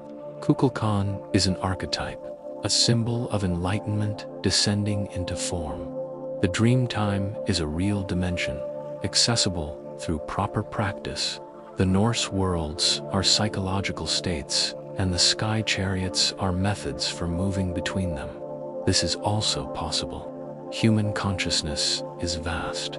barely explored, capable of experiences that seem as real as physical events. Or perhaps both are true. Perhaps the physical and the spiritual, the external and the internal, are not as separate as we imagine. Perhaps advanced beings can exist in both realms simultaneously. Perhaps the Vimanas were both physical craft and consciousness vehicles. Perhaps Kukulkan was both an actual visitor and a spiritual force. Perhaps the Wandjina painted themselves on rocks, but also exist in the dreamtime. Perhaps the Norse gods were both sky travelers and psychological archetypes. You are so deeply relaxed that these possibilities don't conflict. They coexist. Reality is larger than our categories. The ancient peoples understood this. They didn't separate science from spirituality, history from mythology, physical from metaphysical. Everything was part of one whole, and the visitors from the sky, whatever their ultimate nature, were part of that whole, part of the great web of being that includes humans and gods, earth and sky, matter and consciousness. There is comfort in this. You are not separate, not isolated. You are part of the web. The sky beings, whether they exist physically or psychologically or spiritually or all three, are part of your story. They have always been part of the human story. We have always looked up, always wondered, always told stories about visitors and contact and the promise of return. And perhaps they are still watching. The Vimanas, silent now, observing from distances too great for us to perceive. Kukulkan, waiting for the proper cosmic moment to fulfill his promise. The Wandjina, singing in their waterholes, maintaining the connection. The gods of Asgard, preparing for Ragnarok, which might be literal or might be symbolic of transformation, of change, of the end of one age and the beginning of another. Your mind is so quiet now. Thoughts drift past like clouds, barely noticed, leaving no trace.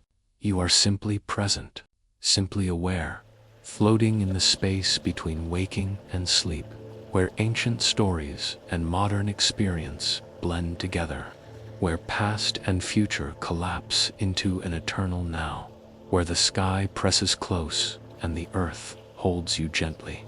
And you are exactly where you need to be. The cultures we've explored tonight are different in many ways, but they share certain understandings. The universe is populated.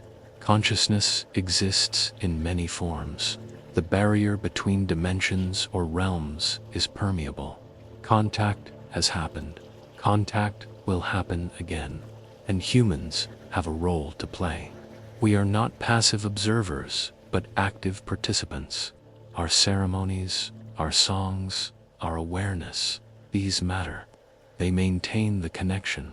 They keep the channels open. They ensure that when the return happens, we will be ready. We will recognize. We will remember.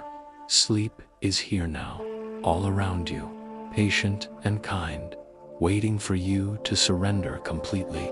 And with these stories wrapped around you like ancient robes, you can surrender. You can let go, because the stories promise protection.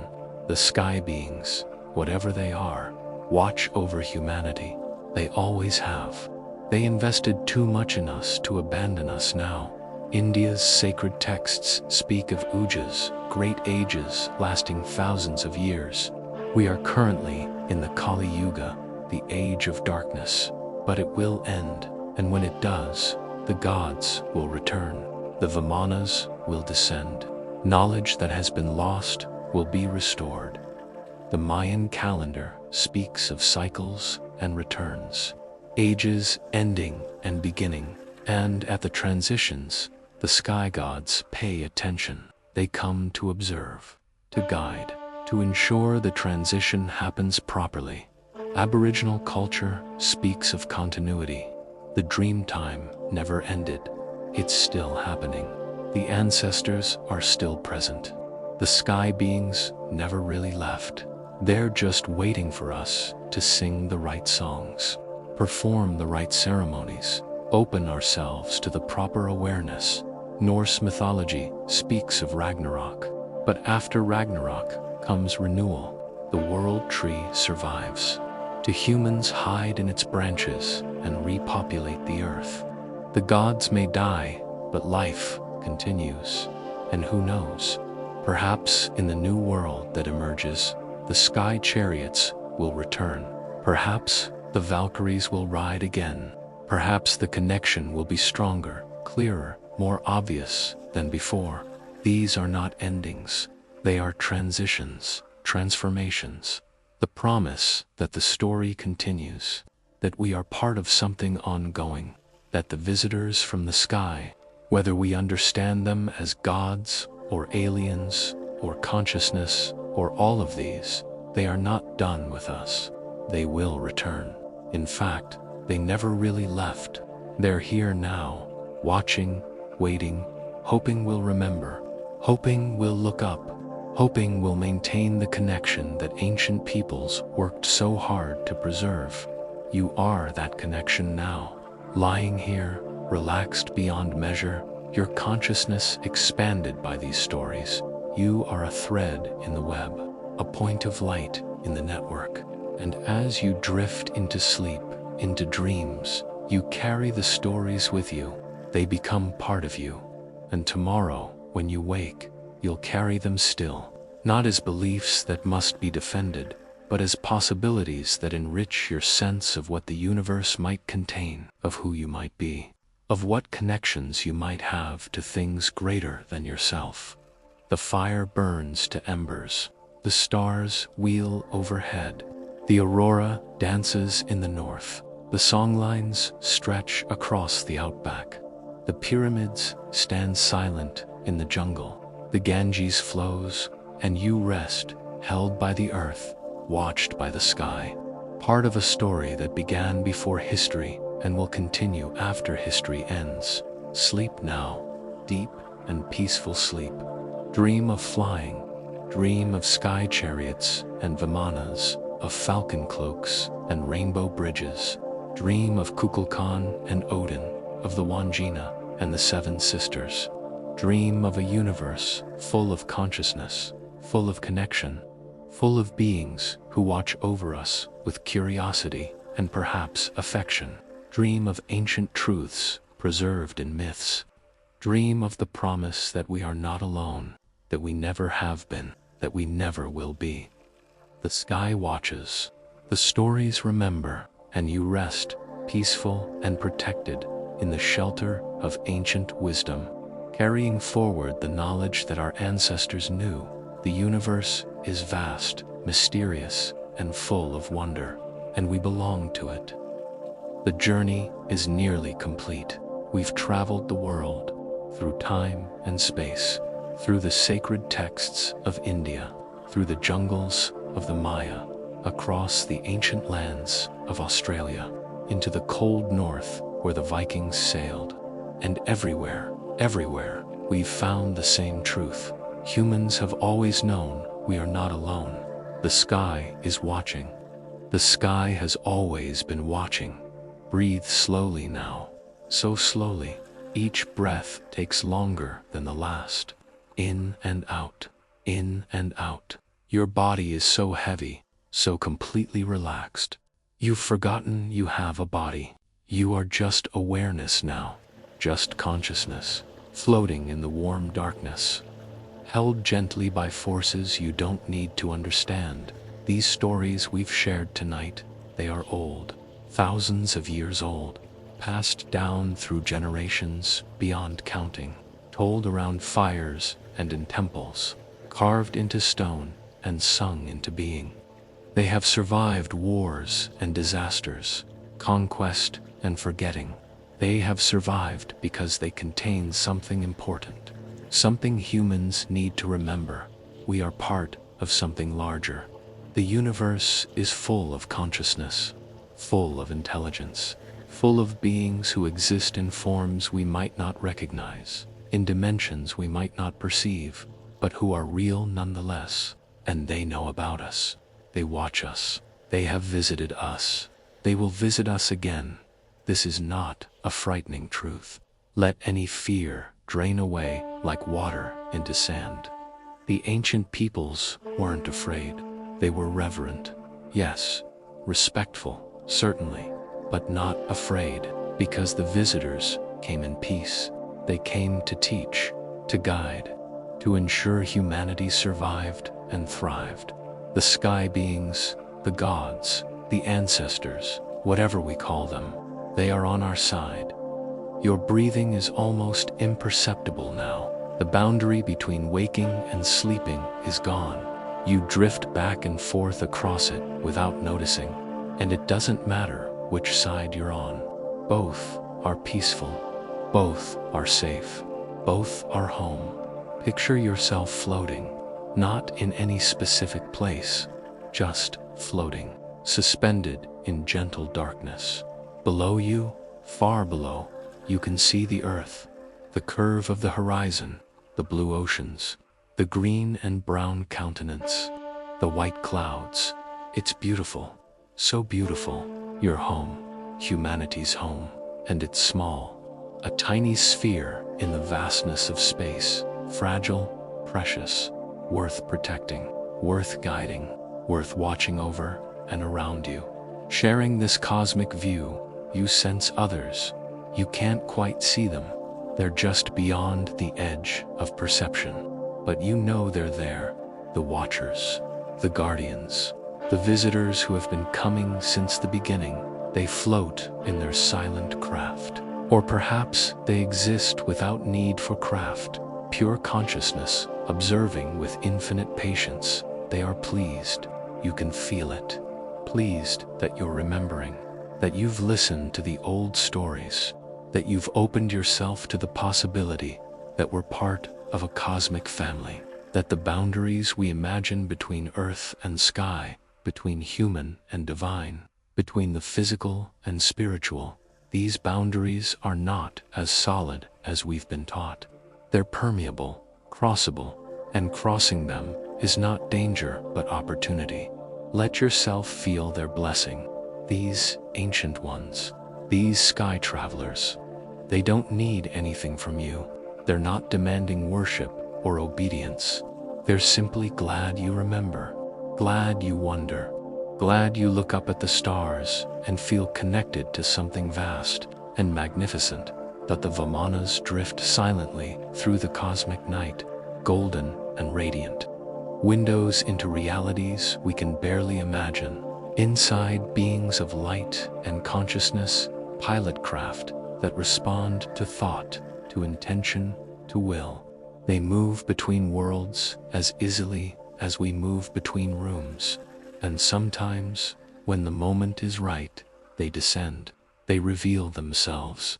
They remind us, you are not alone. You never have been. Kukulkan stands at the edge of eternity, looking toward Earth, the feathered serpent, the morning star, the bringer of knowledge. He made a promise. He will return, and he keeps his promises, not on our timeline, perhaps, but on the cosmic schedule, when humanity is ready, when the cycle completes, when the moment aligns, he will return. The craft will descend. And those who remember, those who maintained the connection through story and ceremony and wonder, they will recognize him in the outback. The Wandjina wait in their waterholes, not gone, never gone, just resting, just existing in a dimension parallel to ours. The Aboriginal peoples know this. They sing to the Wandjina. They perform the proper ceremonies. They keep the connection alive. And in dreams, in visions, in moments of heightened awareness, the Wandjina respond. The sky beings acknowledge. The dialogue continues, unbroken for 65,000 years. In Asgard, Odin sits on his high throne. His ravens, Hugin and Munin, return from their daily flight around the world. They whisper in his ears, telling him everything they've seen. And among their reports, humans who still remember, who still look to the sky.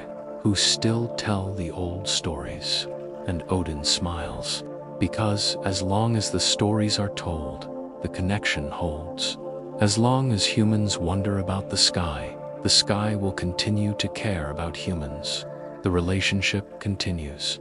And when Ragnarok comes, when the final battle is joined, those humans who remembered, who kept the faith, who honored the old ways, they will stand beside the gods.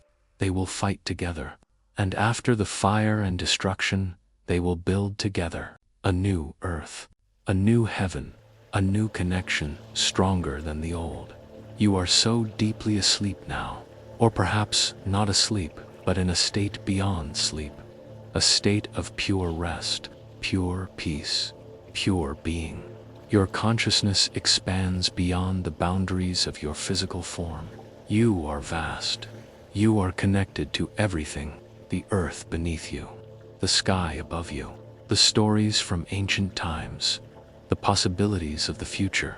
All of it is you, and you are all of it. The ancient sky travelers, they see you now, not your body. That's irrelevant. They see your consciousness, your awareness, your spark of divine light, and they recognize you as family, as kin, as part of the cosmic web that connects all conscious beings across all space and time. You are one of them. You always have been. You just forgot for a while. But now you remember, and the remembering is its own reward, its own blessing, its own homecoming. Let yourself rest in this truth. No effort needed, no striving, just rest, just peace, just the gentle knowledge that you belong, that you are part of something magnificent, that the sky watches over you with love, that the universe holds you in its infinite embrace, that you are safe, you are known, you are cherished.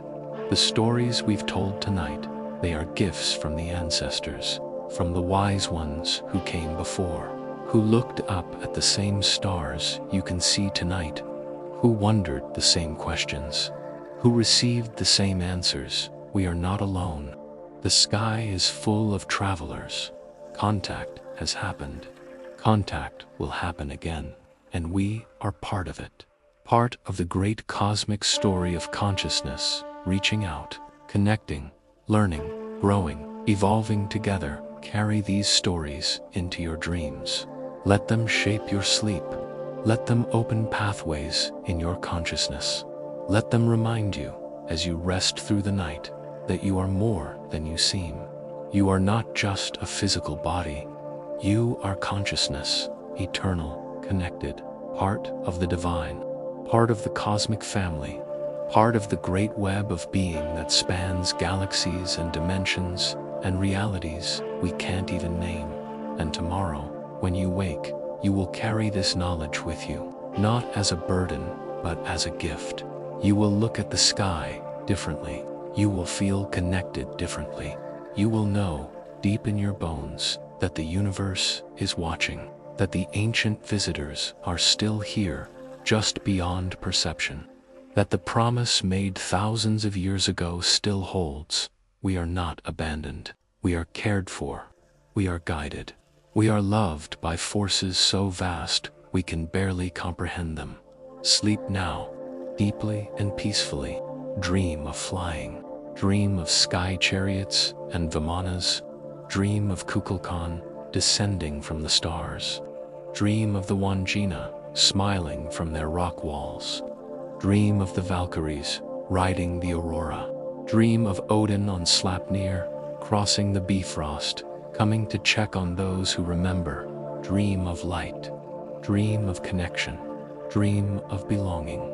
Dream of the day when the veil will thin, when the barriers will dissolve, when the sky beings will return openly, when humanity will take its place among the cosmic family, when we will travel the stars ourselves, when we will become what we've always been meant to be, children of Earth who remember their home among the stars. Now rest now.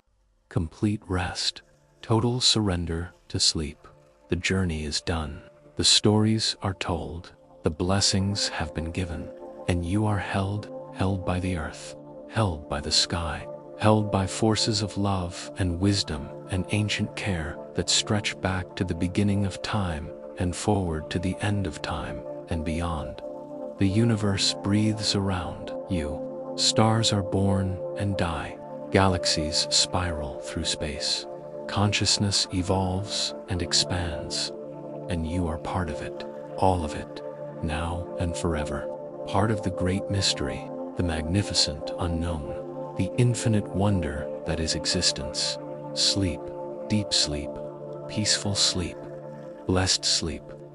Dream of ancient skies and future worlds. Dream of gods and humans walking side by side. Dream of the promise fulfilled, the return complete, the connection restored. Dream of wonder, dream of peace, dream of home, and rest.